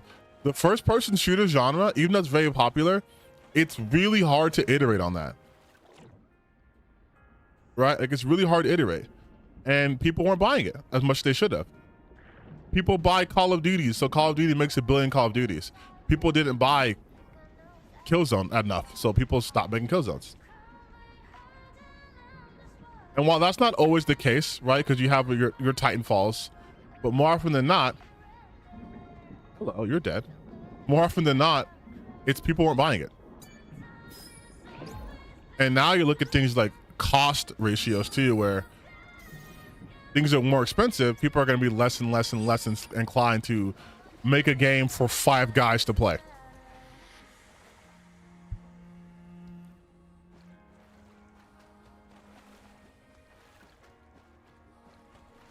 I wouldn't say gaming as an industry stopped innovating as much as there's only so many frontiers you can innovate in, right? It was easier. I'm not looking at the screen right now, sorry. It was easier back in the day to have a newer game, right? Like look at the Souls games, for example.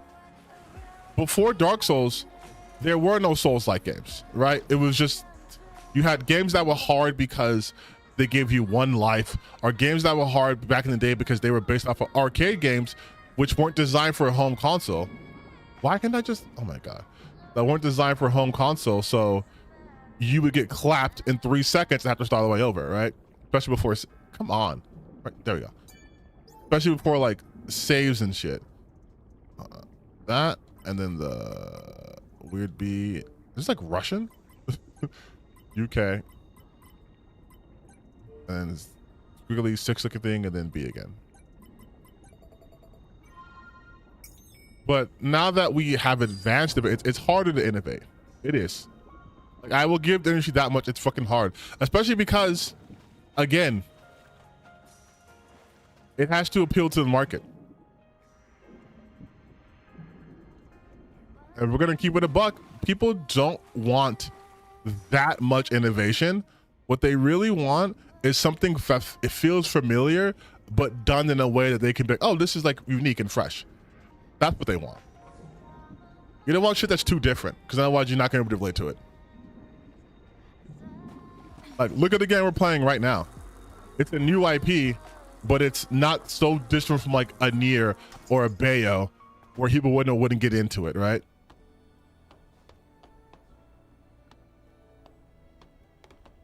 Okay, I gotta upgrade some shit. There we go, huh? Actually, there was Demon Souls. Shut up. Too many Call of Duties. Yeah, but Call of Duty sells. That's the end of the day. We are we're in a very surprised. Hold on, when shut I up. first met you. We are in a world that is reactive, right? So especially in, you know, because of capitalism, whatever product sells is going to obviously get more attention. If people don't want any more Call of Duties, they gotta stop playing them. They can do something different. But the thing is too is people don't really want different. I like having variety, but people don't want different. People want the Call of Duties. They do. That's why they can release them every year. You have 2 companies dedicated solely to Call of Duty, Infinity Ward and Treyarch. That's all they fucking do. That's it. And they make $1 billion every time they do it. So why wouldn't they do it? It's just like when people complain about, oh, these blockbuster Marvel movies are so trite and everyone's copying them, but then they won't go watch like a lower stakes or a lower cost film. Because the blockbuster film appeals to your senses because you've been conditioned that that's what a good film looks like, right?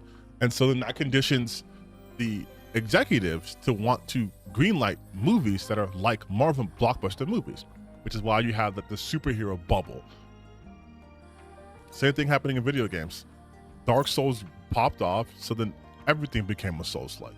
You had Lords of the Fallen doing it twice. You have Liza P, which is actually a fucking fantastic game. I'm playing the DLC right now, but you obviously have you know, a bunch of other Souls-like. There's Iron Pineapple has a whole career based off just playing Souls-like games, right? Because that's what popped off. I guarantee you, if now that we have Expedition 33 and we have had Baldur's Gate 3, I promise you there's gonna be a little bit of a shift in RPGs. Because now people are saying, oh, I can make money off this shit. I can make money and be like widely successful. Hell yeah, I'm gonna go there. Watch. And then that's just what it is. We trend chase. That's what we do. We just chase trends. Like that's it. So like ultimately, if we want better games and better stuff, then we as consumers must let that be known. And the best way to do that is this is what I want. Is, you know, to go with your wallets, right? You hear people say that a lot. Go with your wallets, but that's what we gotta do. Triplet increases attack power. Yeah. What can I get for one?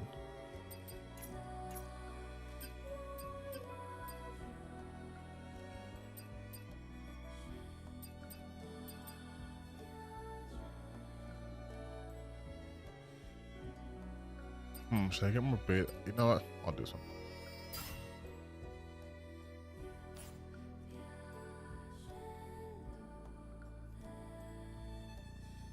Dark Souls for people who didn't understand any Dark Souls themes plus the silence nation.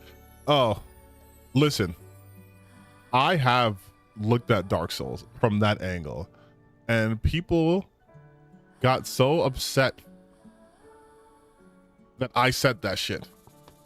Because I was like, Dark Souls is so incredibly political, and people were like, you're just looking into it, reading to Magenta. I'm like, my brother in Christ, Dark Souls is political. Oh, holy shit.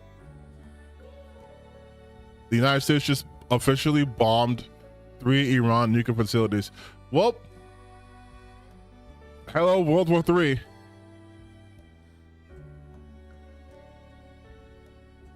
That's cool. That's cool news to get on my phone. I have my Twitch chat on my phone, and I was looking at that, and I got that news. What was I talking about? Well, I didn't do my weapons, right? I think it's this one here.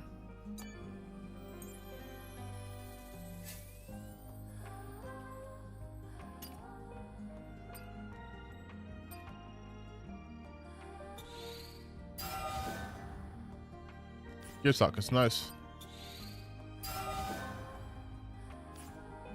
All right, now I can do. Wait, can I do access by too? Yes, Dark Souls. Yes. Dark Souls outside of you know, like it having like kingdoms and whatever. The entire story, every Dark Souls, obviously it's like the cyclical nature of stagnation and rot, whatever, right? But every Dark Souls happens because the people who were elected to rule abdicated their responsibilities. They didn't link the fire, right? They stopped linking the fire, which fucked over everyone for their own selfish needs, right?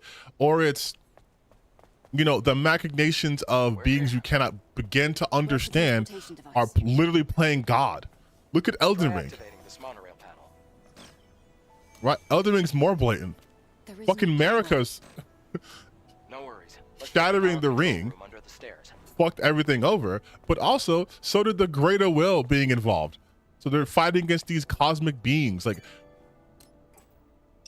you played the DLC, you find that America's people were fucking slaughtered by the Horn Set because their fucking flesh was better for like it's a hold on, what I gotta do?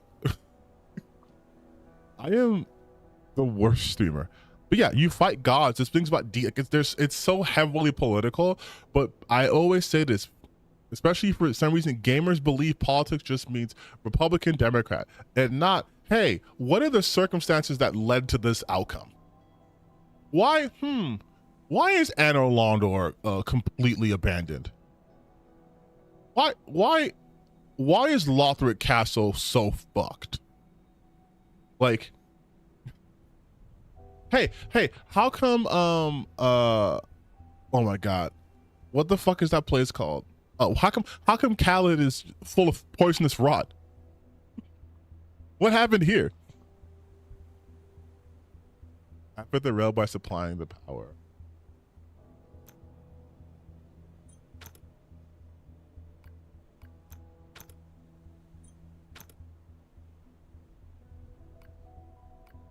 Oh, this is too much if I do that, right? Oh, do I want...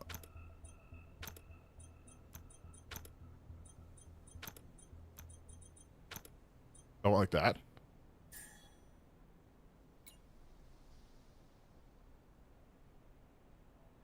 Oh, I want all three of them filled up. Okay. That's what I want. No, there's only 4 slots. Do I want to connect?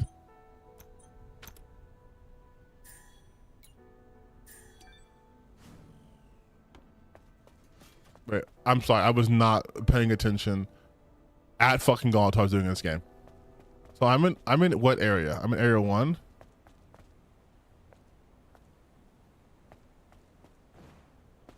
And I want to...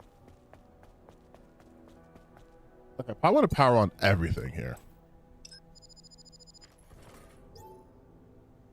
After the rail by supplying power.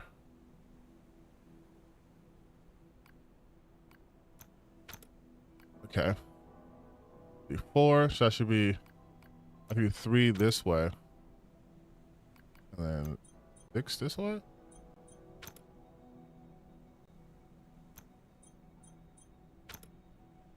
Oh.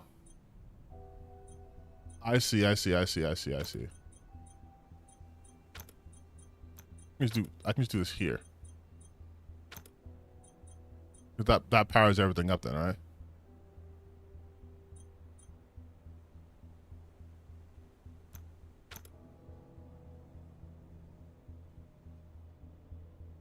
Hold on, give me a second for my brain to kick in, you guys, and I'll come back to the chat. I'm trying to understand. So this will cause, so I can.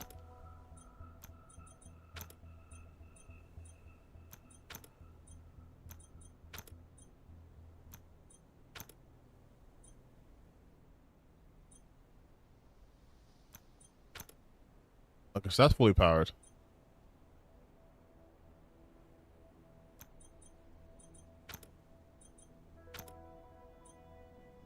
That's fully powered too. Well, I can swap these out too, because nope, I can't.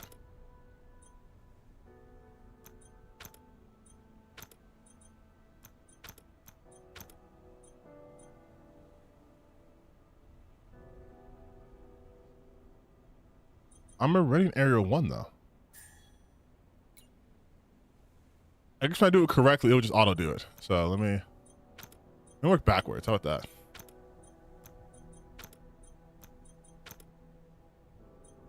And then H too much. I can do it here. That's gonna overdo it. 6 and 1 should work here.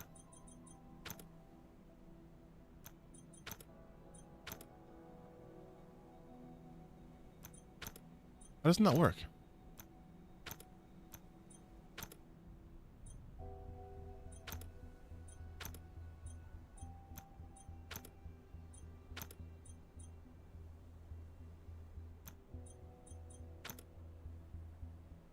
Oh, I can skip one.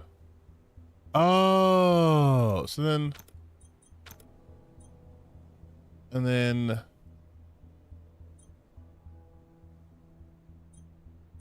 why didn't 6 fill up 4? That's what I'm not understanding.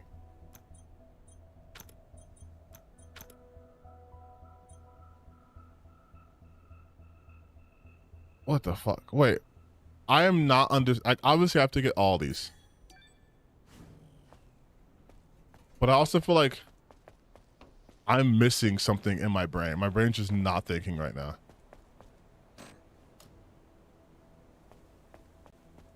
I need to turn this on, obviously.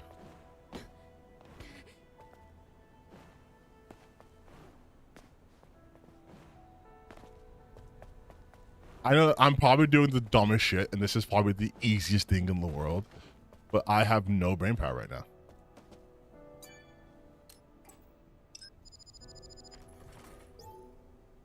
Because one of these has to be skipped. I need to connect from area 1 to area 2. Just do fucking... Okay, so that powers that one. Let's do...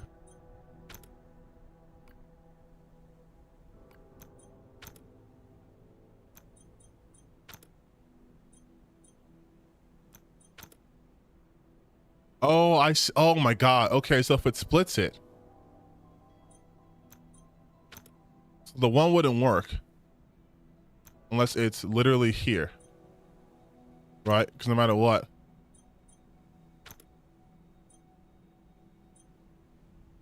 Andrew's 11, and this is 1, 7.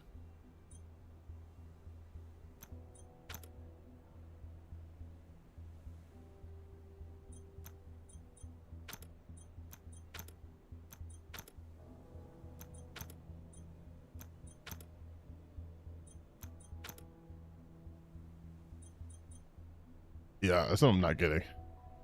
What the fuck?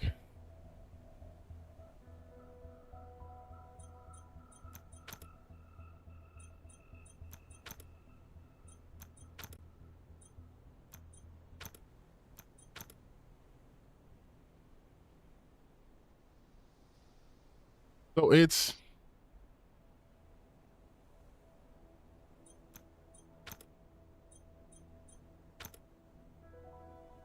So we are doing...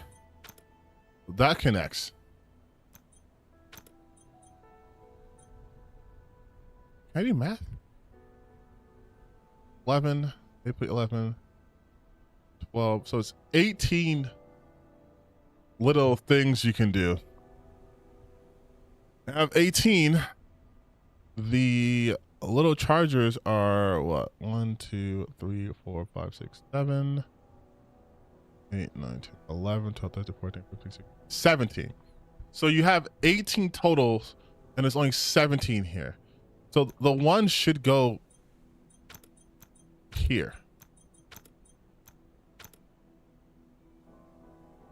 That's gonna connect it. So the 8's filled, but if I go this way, that doesn't connect that.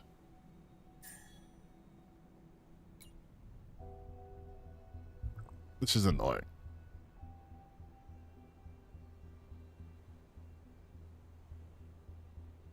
Hold on, you guys, hold on.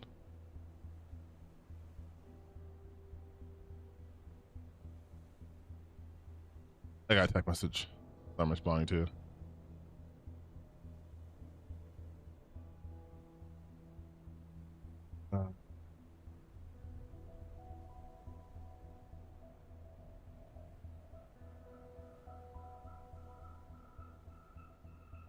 Okay.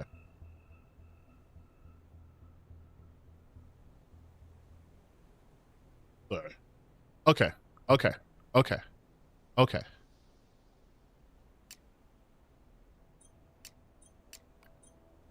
Okay. Okay. No. Go back. Okay. Cool. If we do, I know the one has to be here. So if we do,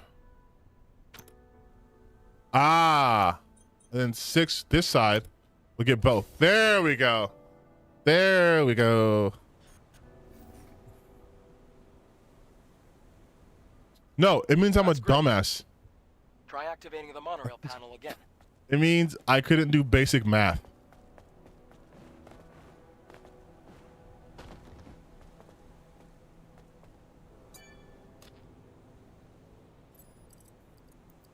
But also, I know video games aren't like, you know, real life, but what the fuck kind of system would that be? transport. Like what kind of system After you. would that be if it was real life, you know? Very Resident Evil of them. Grumps hasn't played this game. Yeah, that's because he's not a gamer. He's a gooner. I'm a gamer. And I actually do appreciate games like this for what they are.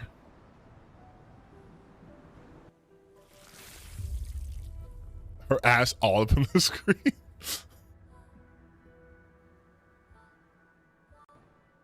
That's how she remembers her perfect ass just hanging in the air. Eve, are you alright? Oh, I was just remembering something from yesterday. Oh yeah, by the way, like if you saw the demo or if you watched some place before, the time between the demo, like the introduction of the game and when the game actually starts is 1 day. That's what happens when a city becomes devoid of humanity. Because like what happens is Taki gets killed and then Eve gets knocked out, which is weird because she's a fucking robot. I don't know why she gets knocked out, but she gets knocked out and then you wake up and you think a lot of time has passed and it's been 1 day. Extinction of all natives, right? To think that the point of your existence is to snuff out another species. No fun in that.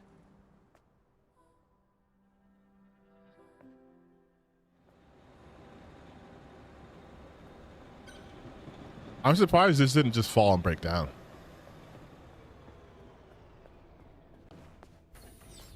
We're here. Do you want to get off? I will say this about this game so far. It runs incredibly well. Like, no, if you're gonna die.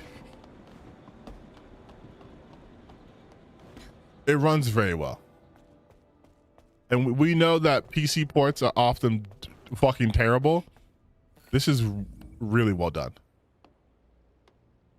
Looks like this used to be a plaza. Oh, what gave that away? Right. Except it's underwater now. The good thing is you won't have to go in the water.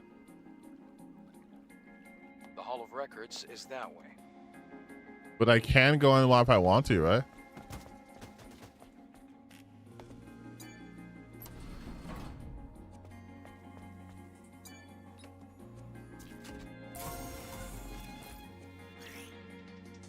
Now she affects Eve's appearance.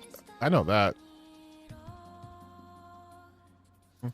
Collect a variety of knowledge and face the fate of this world in style. Listen, we can't hate on a dress up. We can't hate up on dress up, okay? We love a good dress up. That's the only reason why people like Bloodborne. That's it. It's because you can wear outfits. You can wear fits. I love this animation so much, by the way. Her just like twisting. Not that one. I can stick from the side. Yeah, like that shit I love.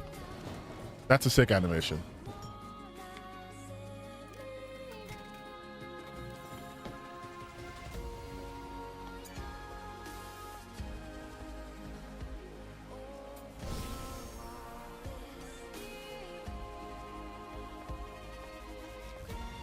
Can I get in the water?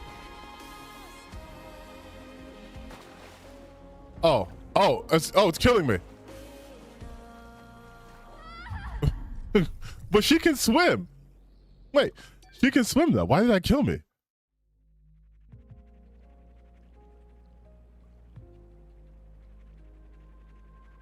There was a cutscene where she tried on clothes for the first time. You got cut.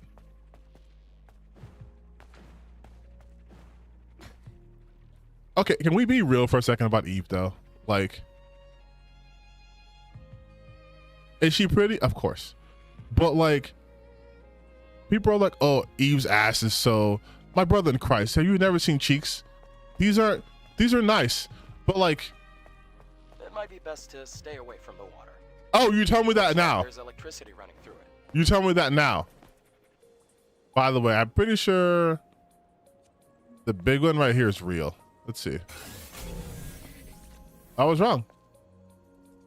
Human.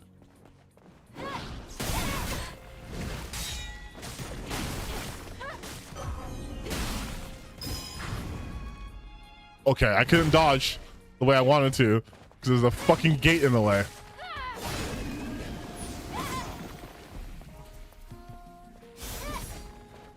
Ah, shit, fucked up.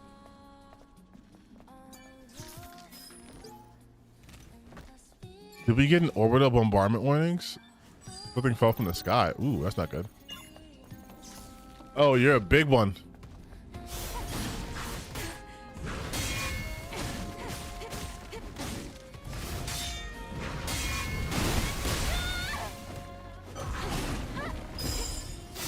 There we go. There we go. See, I'm actually good at this shit. When the game just want to fuck me. Never met women in real life. No, yeah, like back to interviews, so they stated that thanks to the lack of budget, a lot of the story got cut. No, and that's what I was talking about before, right? Again, I want to be very, very clear. I am not a Stellar Blade hater. If I was a Stellar Blade hater, not only would I not be playing this game, but I wouldn't have purchased the deluxe edition, okay? But it's very obvious that this game was built relying heavily on the fact that Eve looks this way. And there was a lot of attention put into her appearance in terms of like her dresses and like the bouncing physics, whatever, because the story wasn't where it needed to be. When you have to rely on like sex appeal, you're making up for something. And that's not to say the gameplay was bad or whatever. In fact, I heard nice.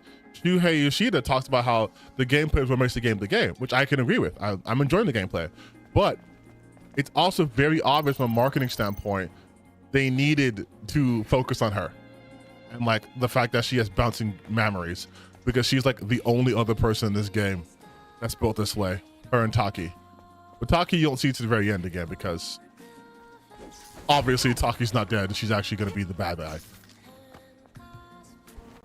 Okay, right? Oh, straight ahead.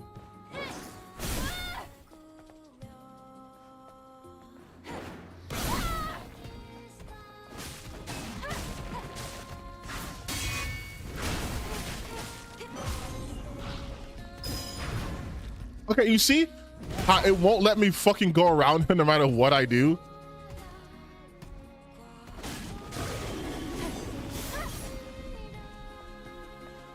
Bullshit. Bullshit. And the people always want too much in appearance instead of prepare and play. I have to, yeah. Oh, passcode, nice.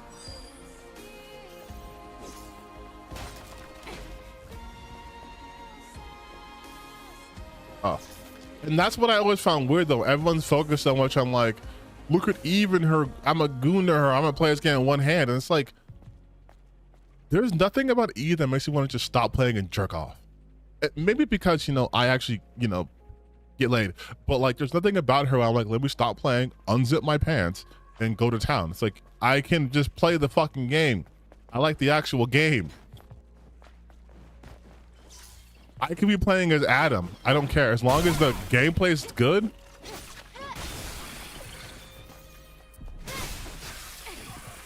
Which is another reason why I got so mad at these stupid arguments, because I'm like, are you saying Devil May Cry is only good because you want to fuck Dante?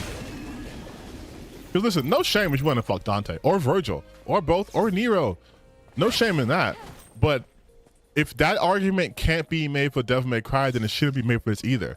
A character action game doesn't live or die by how horny you are for the characters. Maybe for like fandom bullshit, sure. But character action games live and die by the gameplay. If the gameplay sucks, no, that was an accident. Ugh. If the gameplay sucks, then people aren't gonna resonate with it. Simple as that. You oboe.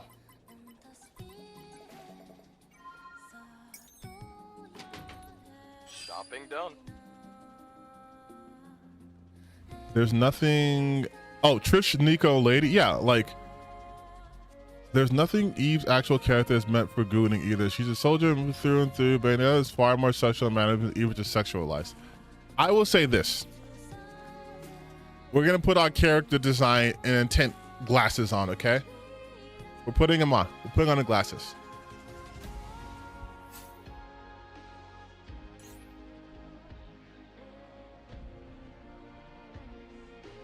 Eve's design is meant inherently to be sexual. But that in itself isn't the problem. The problem is a lot of people, especially those who were firmly in the anti-woke camp, can't see her as anything beyond that. They don't look at her as a soldier. I did, which is why I was confused by why she has those outfits, but like, whatever. Maybe it's for the story, or who cares, right? It's just cosmetics. But they only look at her to goonerize. That's why they had the Free Stellar Blade petition to uncensor it, because one of her outfits showed 0.3% less titty than before. And it's not because the style looked better with the lace on it, because they don't give a shit about style, obviously. Not the creators, I mean the gooners. They don't care about style. They want to be able to jerk off to the character, which you could just go on the internet and find porn of her easily. But her design was that to be attractive. That's inherent to we can see that. But there's more to her than that. Maybe not much more, because she didn't strike me as a super in-depth character, or much of a character at all. But there was more of that going on. They weren't able to even put out footage of you playing the game. I know you guys saw that fucking gif of her sliding up and down the ladder and a guy going, whoa, the physics in this game is amazing. That's it. They are the worst people to promote a game, because they make it seem like it's just a gooner shit and there's nothing else going on.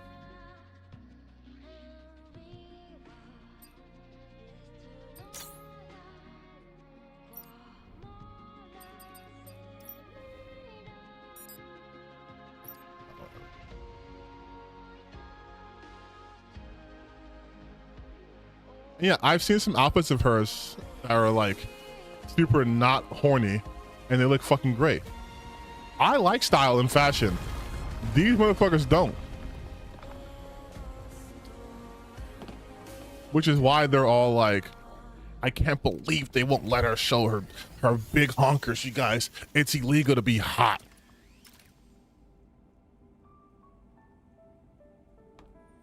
And I'll tell you this thing too. I don't think Bayonetta's attractive at all. I think her proportions are fucking weird. But I know her intentionality is she's very sexual. So she does very sexual things. She has agency. Adam, shut up. I don't care. I've never seen such a large scale. Oh, I can't skip this? I can.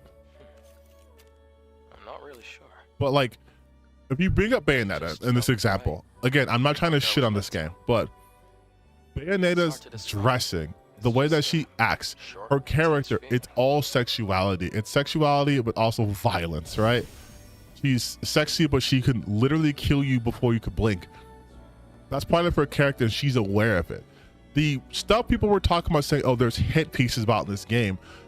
Those aren't hit pieces. It's people understanding agency. I control Eve, right? I make Eve wear this outfit. I do. I get to, well, I mean, the creators put in the game, but I can choose for her to wear this shit, right? This has nothing to do with her character at fucking all. There is nothing you can glean from Eve's character based off this outfit. The outfit exists purely for the gamer, not for the game itself. There's no storytelling being told through here, which means there's no agency on her part.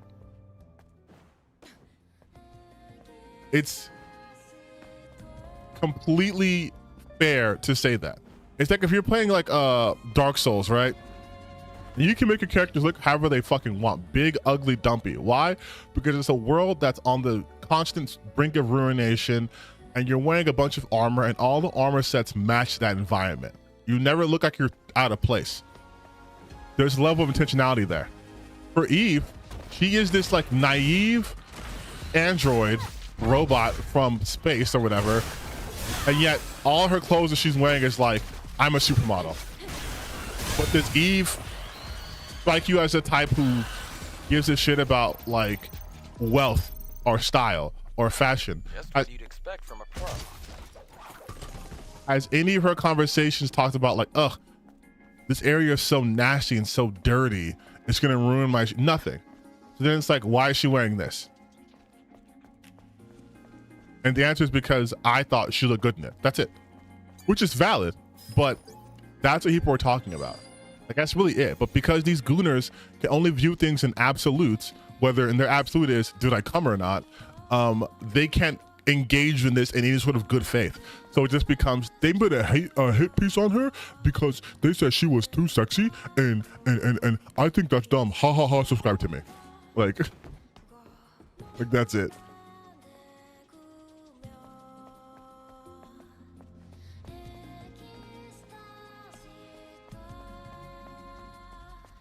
People, here's the thing though, Arcadia, people are allowed to not want to play a game for a variety of reasons, right? Dumb or valid, whatever.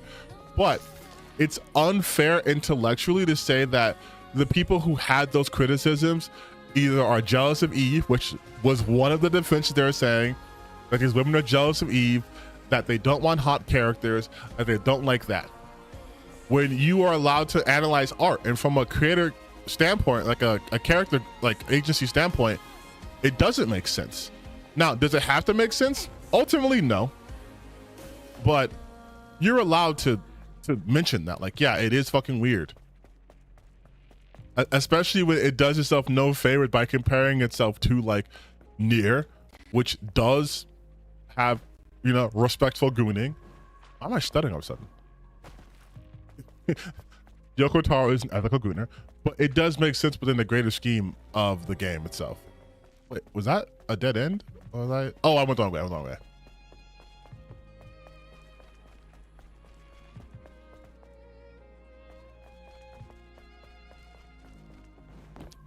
Come on, come on. Oh, I can go up faster. Oh, nice.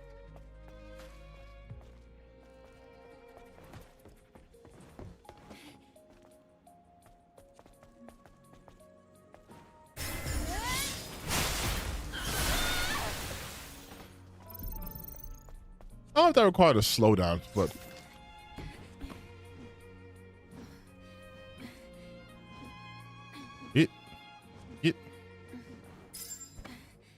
It's a bit too far for that.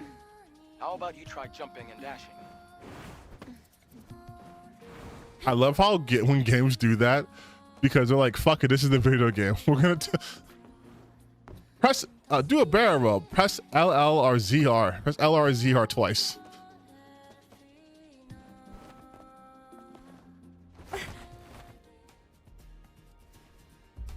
Everything looks like an apocalypse. What? Nothing. Just talking to myself.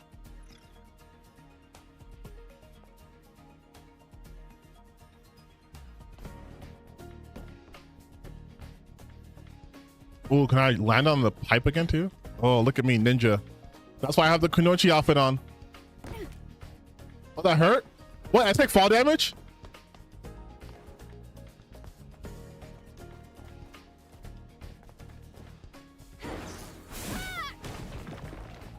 I'm not gonna lie, I did already do the do you take fall damage test, and I thought the answer was no, but I guess I was fucking wrong. You guys can't open from this side. I need a 4-digit password. Another headache. Okay. This sign reads time. Could this be connected to the clock tower? Maybe, but also, does every goddamn door in this game need me to have a code for it?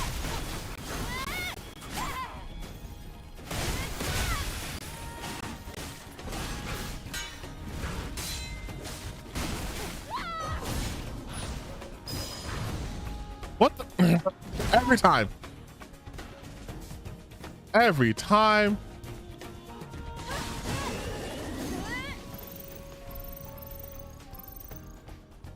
But you know what, you guys, it's fine. It's fine. It's fine. It's fine. Parkour. What sometimes for me, an adult doesn't need external justification to join something. They can't see why people need to make cope threads about why, like I said, like they're appeasing others. I mean, yeah, you are 100% justified in thinking that way, but people can also, by that extension, talk about stuff like that, though, right, Neil? Like, you can. It's just analyzing art, dude. That's it. That's all it is. And as art, you can make the call like, hey, I like this piece of art, but this shit's weird. Perfect example. I like Fire Force, the anime Fire Force and the manga Fire Force, right? Fire Force has a character in there that has an ability called Lucky Lecher, which means every time she's on screen, some etchy shit happens, like straight up. Watch out!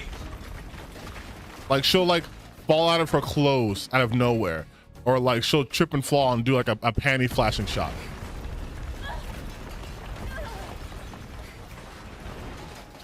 That's bullshit. I got hurt from that. It's nothing.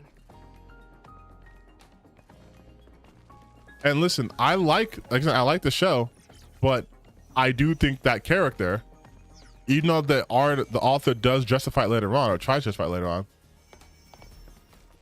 she or he put that character in the game, or in the game, put that character in the show or in the manga. So they put it in there. I can critique it. I can be like, hey. And for some people, they're like, hey, you don't need to justify having a character like this in your anime, which is fair.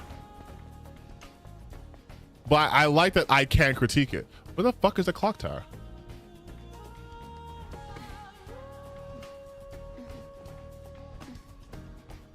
At the end of the day, it's just preference. I don't know if I can jump and dash over there. I don't think dash is gonna work. That's too far.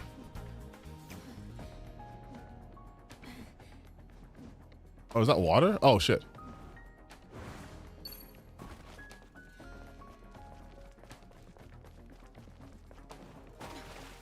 What's underwater? There's always shit underwater. Yeah, here we go.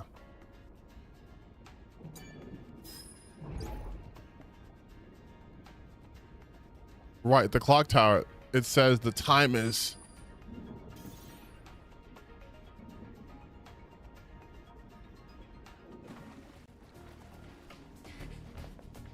Could anyone see the clock tower?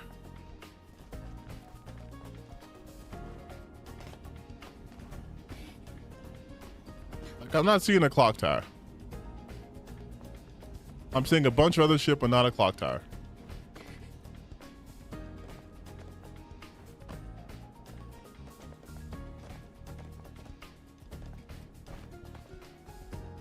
Do we see a clock tower?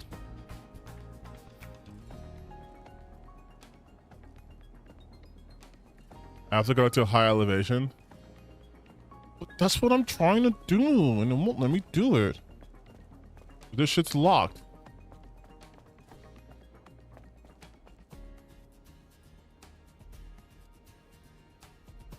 Okay, this has to hit. Oh, goddammit.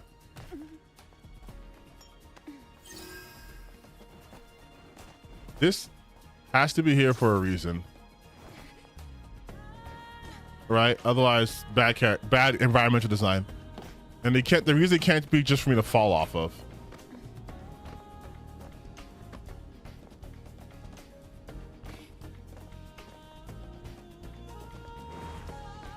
So these have to be for a reason.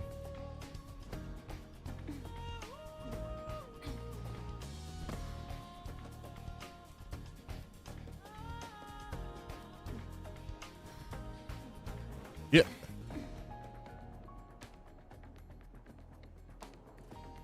Do I play shooter games?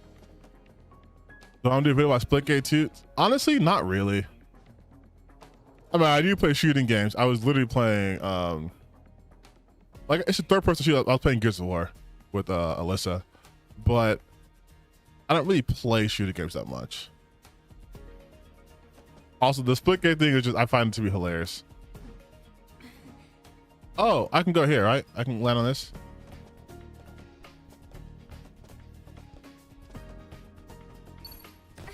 No, I can't. What the fuck?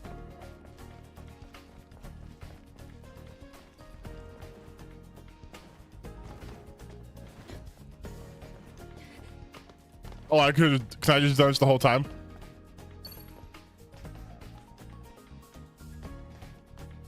Oh, I can't read it.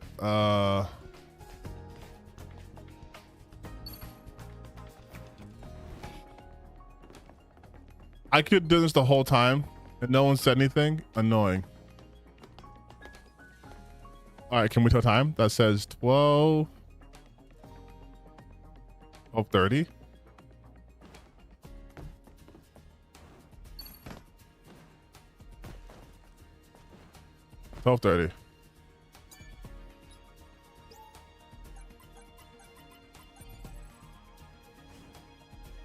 I'm sorry, did I say 12:30?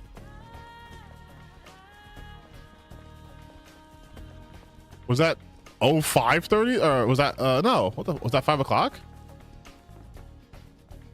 That was 5 o'clock. Oh my god, I'm so stupid. That was 5 o'clock.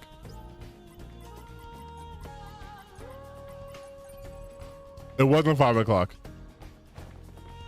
Wait, hold on.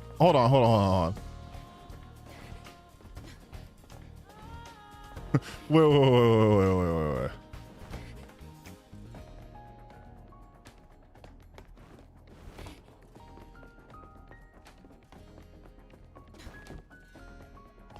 That is. Oh, it's a 4.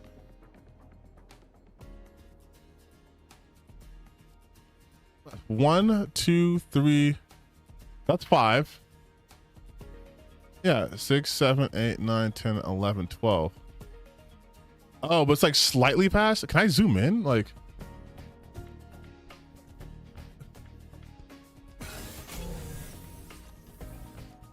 Can you? So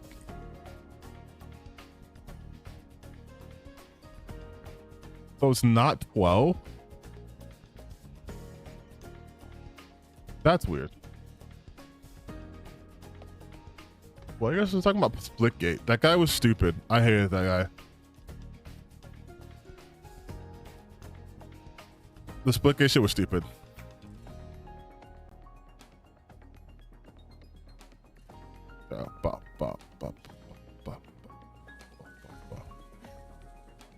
Oh, can I get closer to it? Wait, I think I can get closer.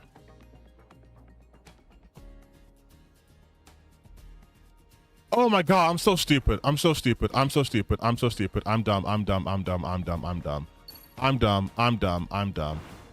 I don't need it closer. Jesus Christ. My brain is not working today. I was told 25. It's fucking 5. I kept saying 30. I don't know why.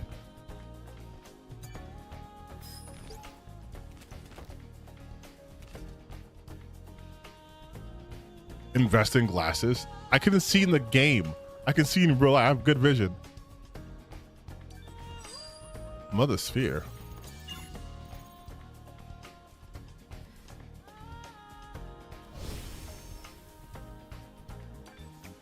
Although I will say this, please, character action games going in future, going forward, can we stop doing the whenever you rest the enemies come back? It makes no sense outside of Souls games. It makes no sense out of those games. Like, again, when we were talking about people who were kind of just like chasing trends, we're almost there now. It makes no sense for enemies to come back in this game when the whole thing isn't about like the endless cycle of death and reincarnation.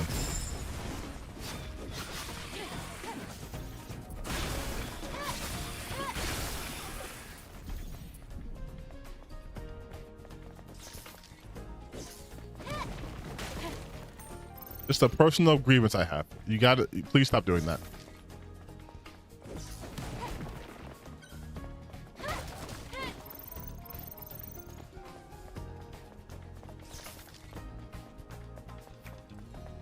That's probably why a lot of action games are level based though. So they can get away from doing that kind of shit. Although what they just do, they just respawn enemies. I'm like, that's fine, but like, I don't like it when they're like, well, if you rest here, all of them, the team are gonna come back.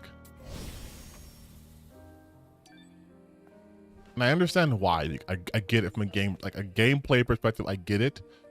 But from within the game, it makes no goddamn sense, and I hate it, and it's bad. I don't like it.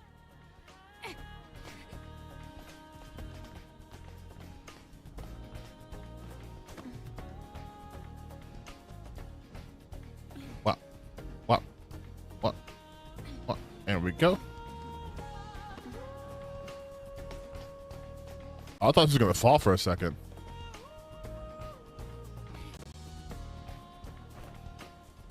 Okay, it's hitching a little bit, but otherwise it's still pretty good. Running pretty smoothly.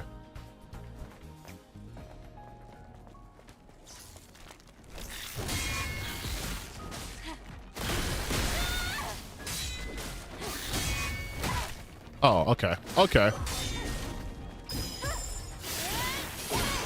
Yeah, I can do it with this asshole. I can't do it with anyone else though. I'm in combat. Oh shit.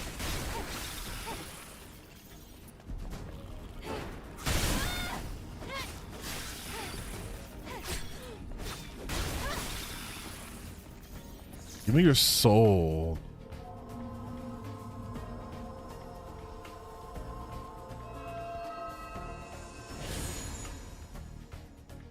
Wait, people are talking about Stellar Blade selling 3 million by Assassin's Creed Shadows. Didn't Assassin's Creed Shadows sell more than 3 million? Didn't it sell 3 million like its first week? Or like in a month or something like that? Yeah, it already, I don't know. Okay, whatever.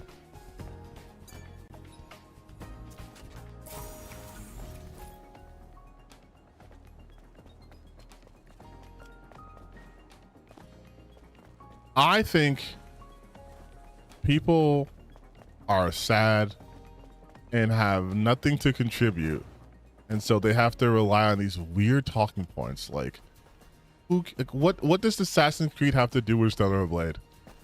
Like it's not even, not only were they not competitors, it's not even the same genre. Hi, where am I going? I didn't do all this just for that, did I?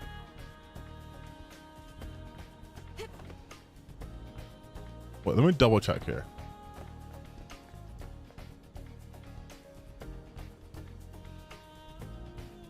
Yeah, but like, I've always said this. Unless you have stock in the company, why do you fucking care how many copies the game sold? Like, that's not indicative of anything other than the amount of people who bought it. That doesn't make the gameplay better. It doesn't make, you know, the game more exciting. Like, maybe sure, it's more of a chance of your game that you like getting a sequel, but even then, like, speak to the quality of the game, not the amount it sold. There are so many games that underperformed that people loved, right? That people want a sequel for. Should they just say, fuck it, those games are bad actually because they didn't sell 10 million copies in like its first week?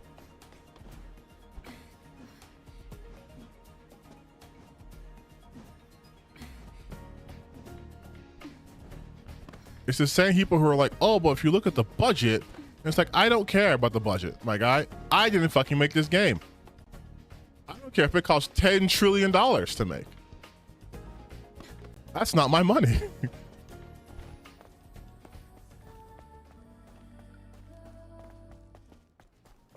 Wait, where the fuck am I supposed to be going? And I already killed you guys. Nothing came of it.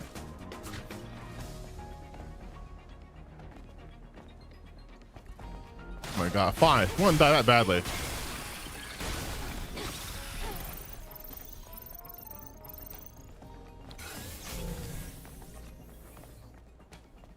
Okay, this way. Oh wait, was there a... Can I walk down that? Oh, okay.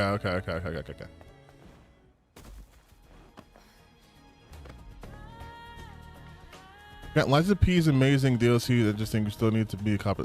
Yeah, but like, okay, so people were talking about Expedition 33 and how like it made so much money, it didn't cost that much, yada yada. Like, I get that. I like Expedition 33. Hell, I love it. But what people don't understand is that is a lower budget game. And not in terms of quality, but in terms of a literal price, like literal like cost, it costs less to make.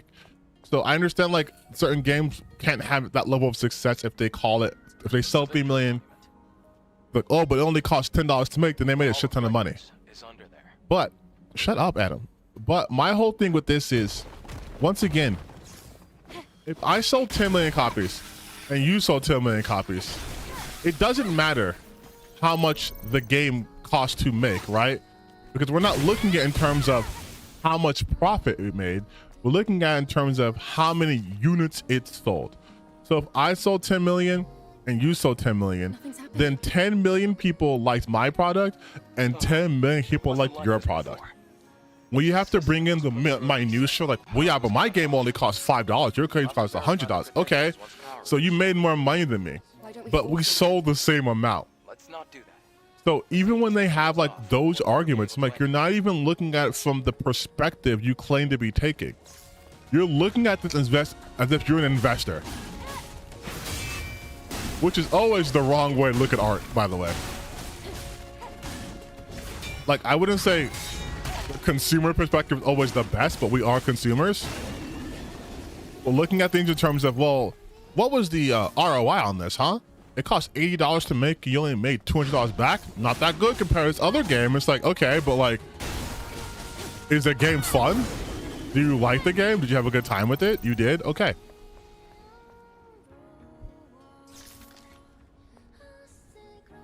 What happened? Because it's following the soul stream. A lot of games have been doing that.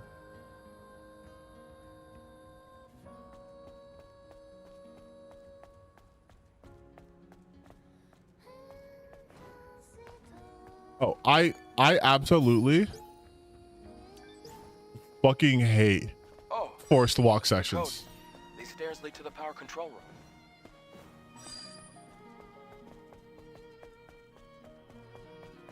All right, bro. I think we've had enough. I think we've had enough of me needing a code Like the fusion cell's dead. and a fusion cell for everything. Okay. I'm sensing another fusion cell around here. Like I think maybe I can just find a door, right?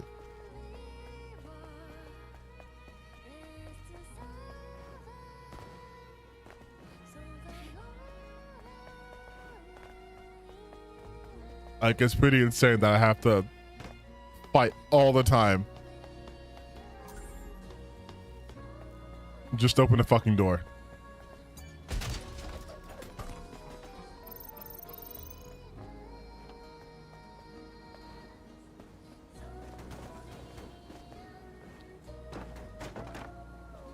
I've yet to find a can.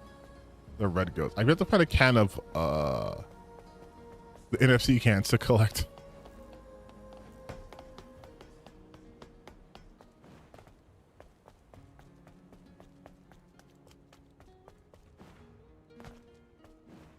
Warning.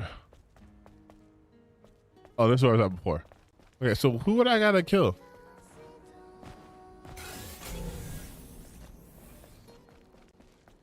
Yeah, I know that's the hall, but I need...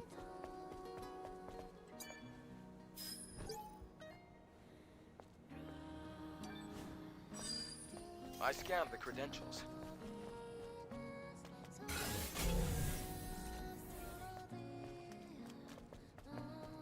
But I need the... I don't have the power to get in here though, right? Yeah, I need power. Not credentials. Restore the power.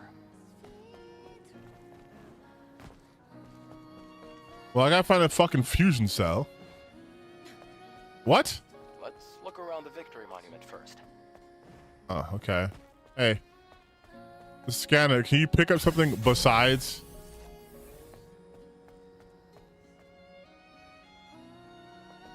Besides the place I need to go to?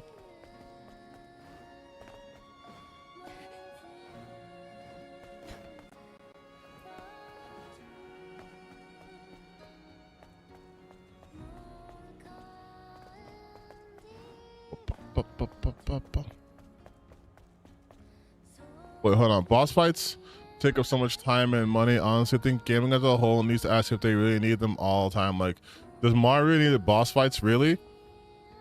I mean, I would argue yes.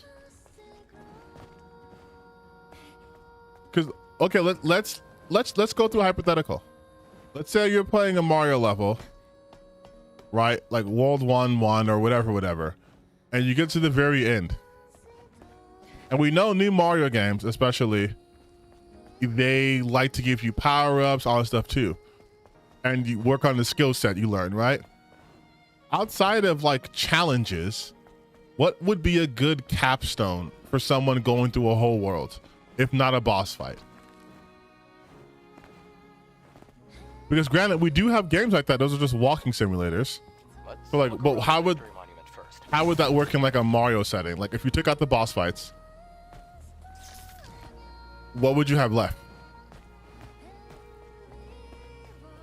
That's always the way I look at these things, by the way. It's like, if we took this out, what else do we have? Like, imagine playing like this game, there's no boss fights. Okay, so what are we doing? Actually, what am I doing right now? I can't. Where's the fusion cell? Oh, it's underground.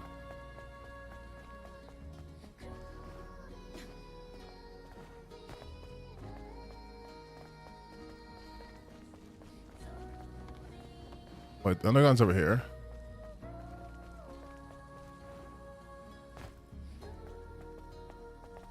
Where was the cell then?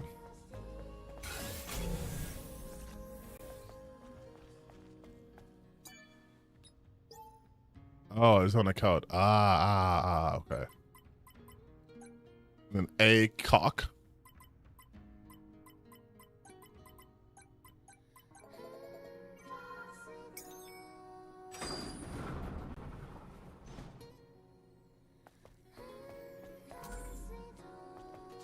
There we go.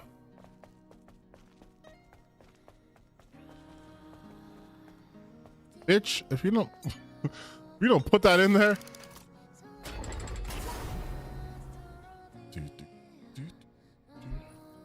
Great. Power has been restored. Lovely. And not a boss fight. No, I'm just kidding. That'd be so random.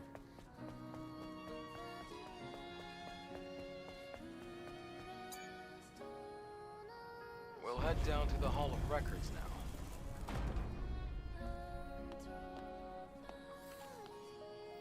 I level design would be the reward. It's why the hard levels are the most memorable for the series and none of the boss fights. Yeah, but the challenge levels test a different skill set, right?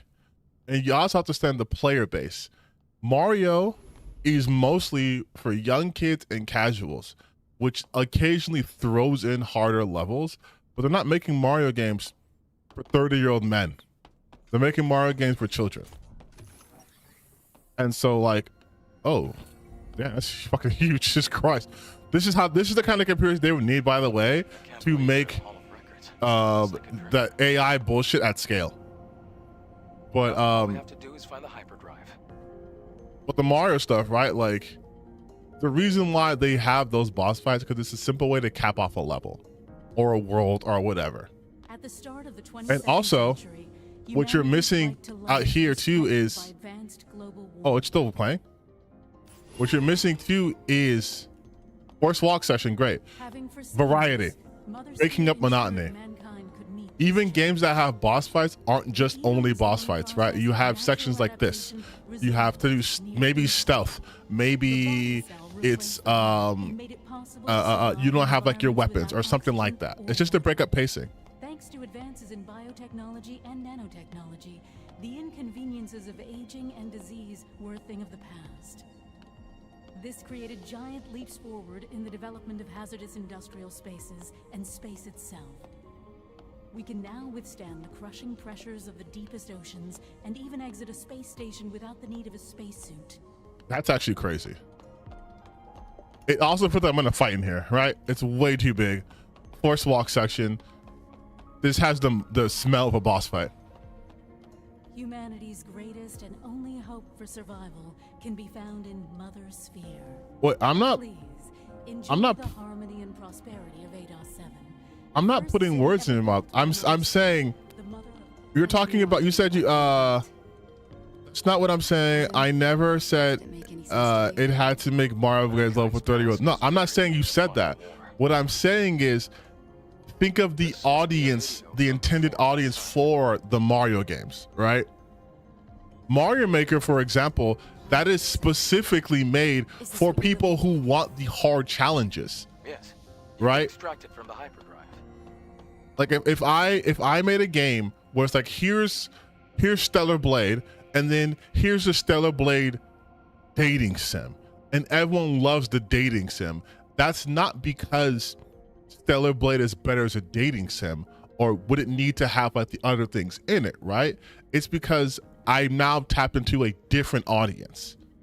So like the main Mario games aren't made for the same people who love Mario Maker, right? Because those guys get to be sick and create devastating levels that 2% of the world can beat. Whereas the main Mario games, 5-year-olds can play them. Because that's what the intention design is. So I'm saying, thinking with that in mind, taking out like, let's say like the boss fights of Mario, because you're saying the levels are more memorable and like Mario Maker, those are different audiences. So they have boss fights in those kinds of games for the audience they have in mind. That's all I'm saying. I'm not putting words in your mouth.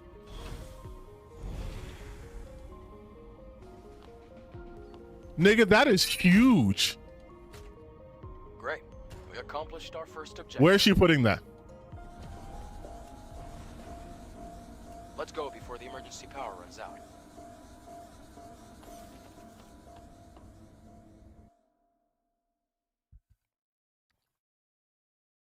Where did she put that? Oh, it wasn't a boss fight. My bad. We got it.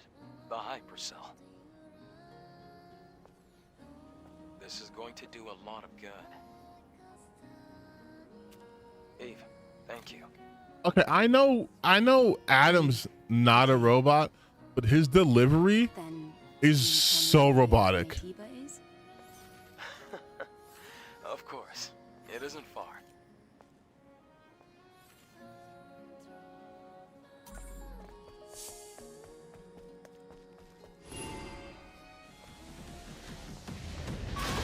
This is the boss fight?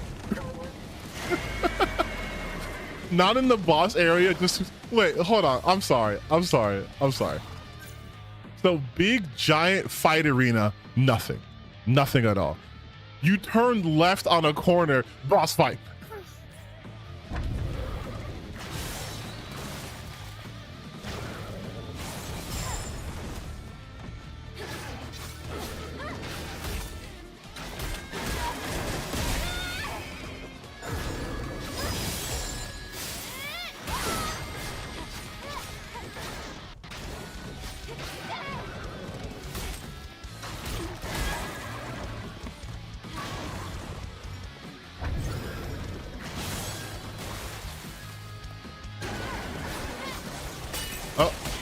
Shit.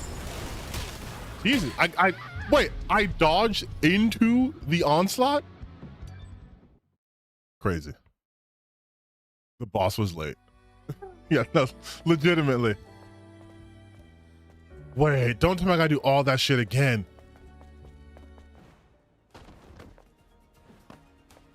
No way. No way. Don't tell me I have to do...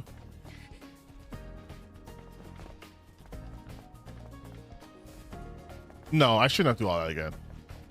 No. No, there's no way. I'm sure I can just... Yeah, okay, I can just walk. I can just go, okay. I was gonna say... Ain't no way. I'm not doing all that shit again. Okay. Okay, this time I got it.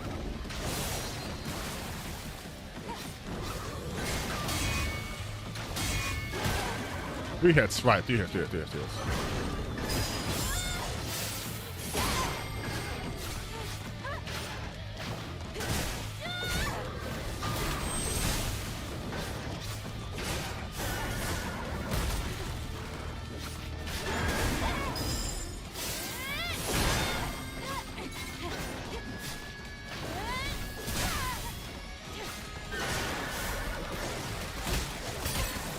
What the fuck? Bro!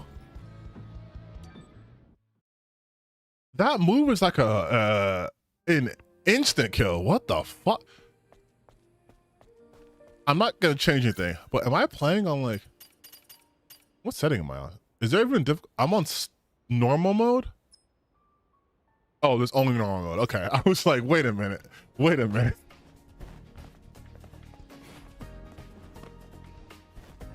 This isn't a hard boss at all, though. I'm just playing stupid.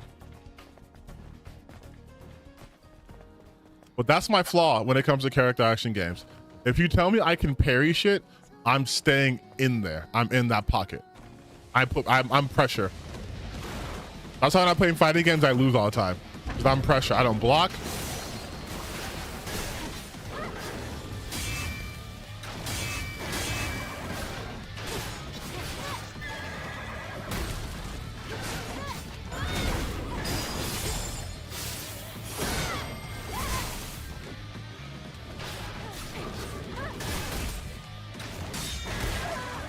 What the?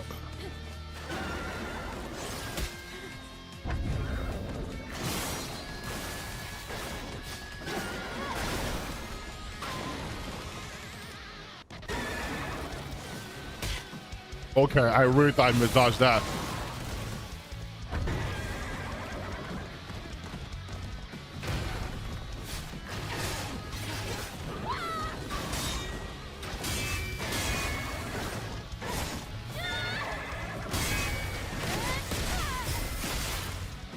Bitch. Fucking bitch. Okay, that is significant damage. He's done. He's done. He's cooked. Chat, he's cooked. But he's not cooked?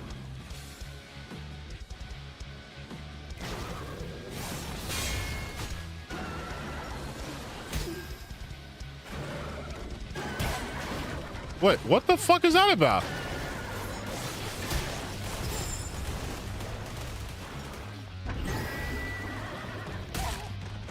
What? You're dead. You're dead. Why are you being annoying?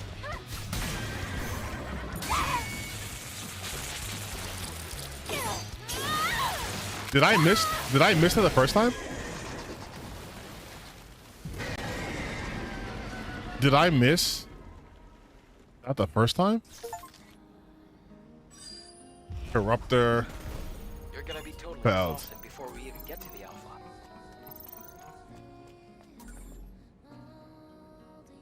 Ooh, I got a weapon core.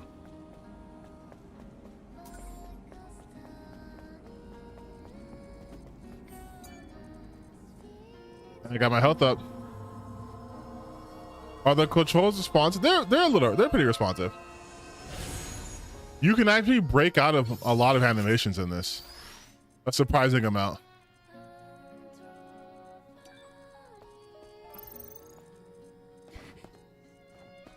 Like I can like combo and then immediately do that.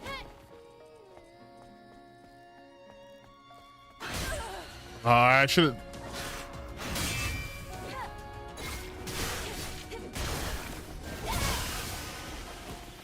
Anyways, yeah, it's actually pretty responsive. Combat's pretty good. Combat's pretty good. The dodging kind of sucks, but I think pairing's better.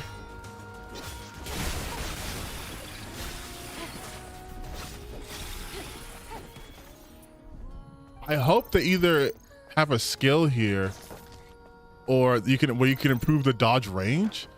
Because if I want to keep pressure up and then like dodge forward, it's such a short range. Like, especially because as of now, I don't know if you have a long range weapon like you do in Nier Automata.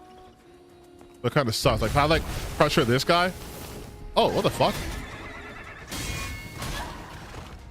Okay, you go away, please.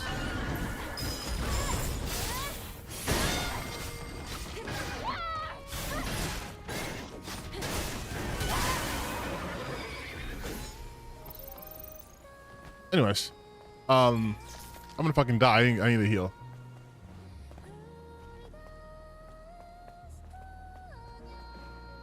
Yeah, I do hope that there is an actual way to like put more pressure on enemies.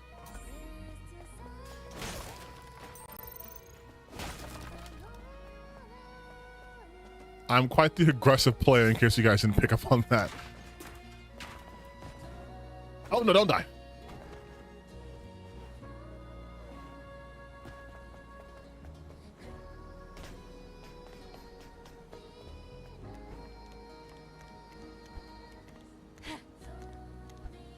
Nothing like having red cataracts and bleeding through the screen in order to okay, that's a bar enemy. Oh, here we go. Thank God. The ladder. Yes, the infamous ladder. Okay, we're taking a rest in game. And also, we're taking a rest in real life. Because I gotta stop streaming. I have things that must be done. I have appointments that must be kept. I'm sorry for yelling.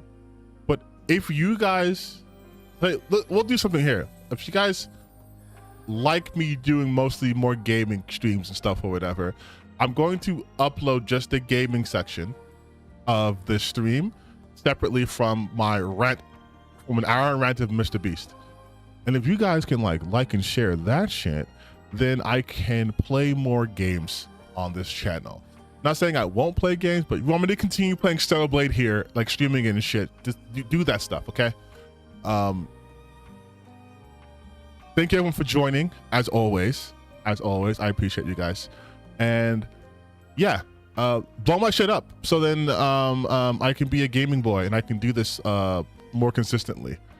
Because my time is very limited. I work 6 days a week, all right? Every time you guys get a video from me, it should be a gift. You should appreciate it. But in all honesty, thank you guys for stopping by, and some of you for arguing with me. I love that so much.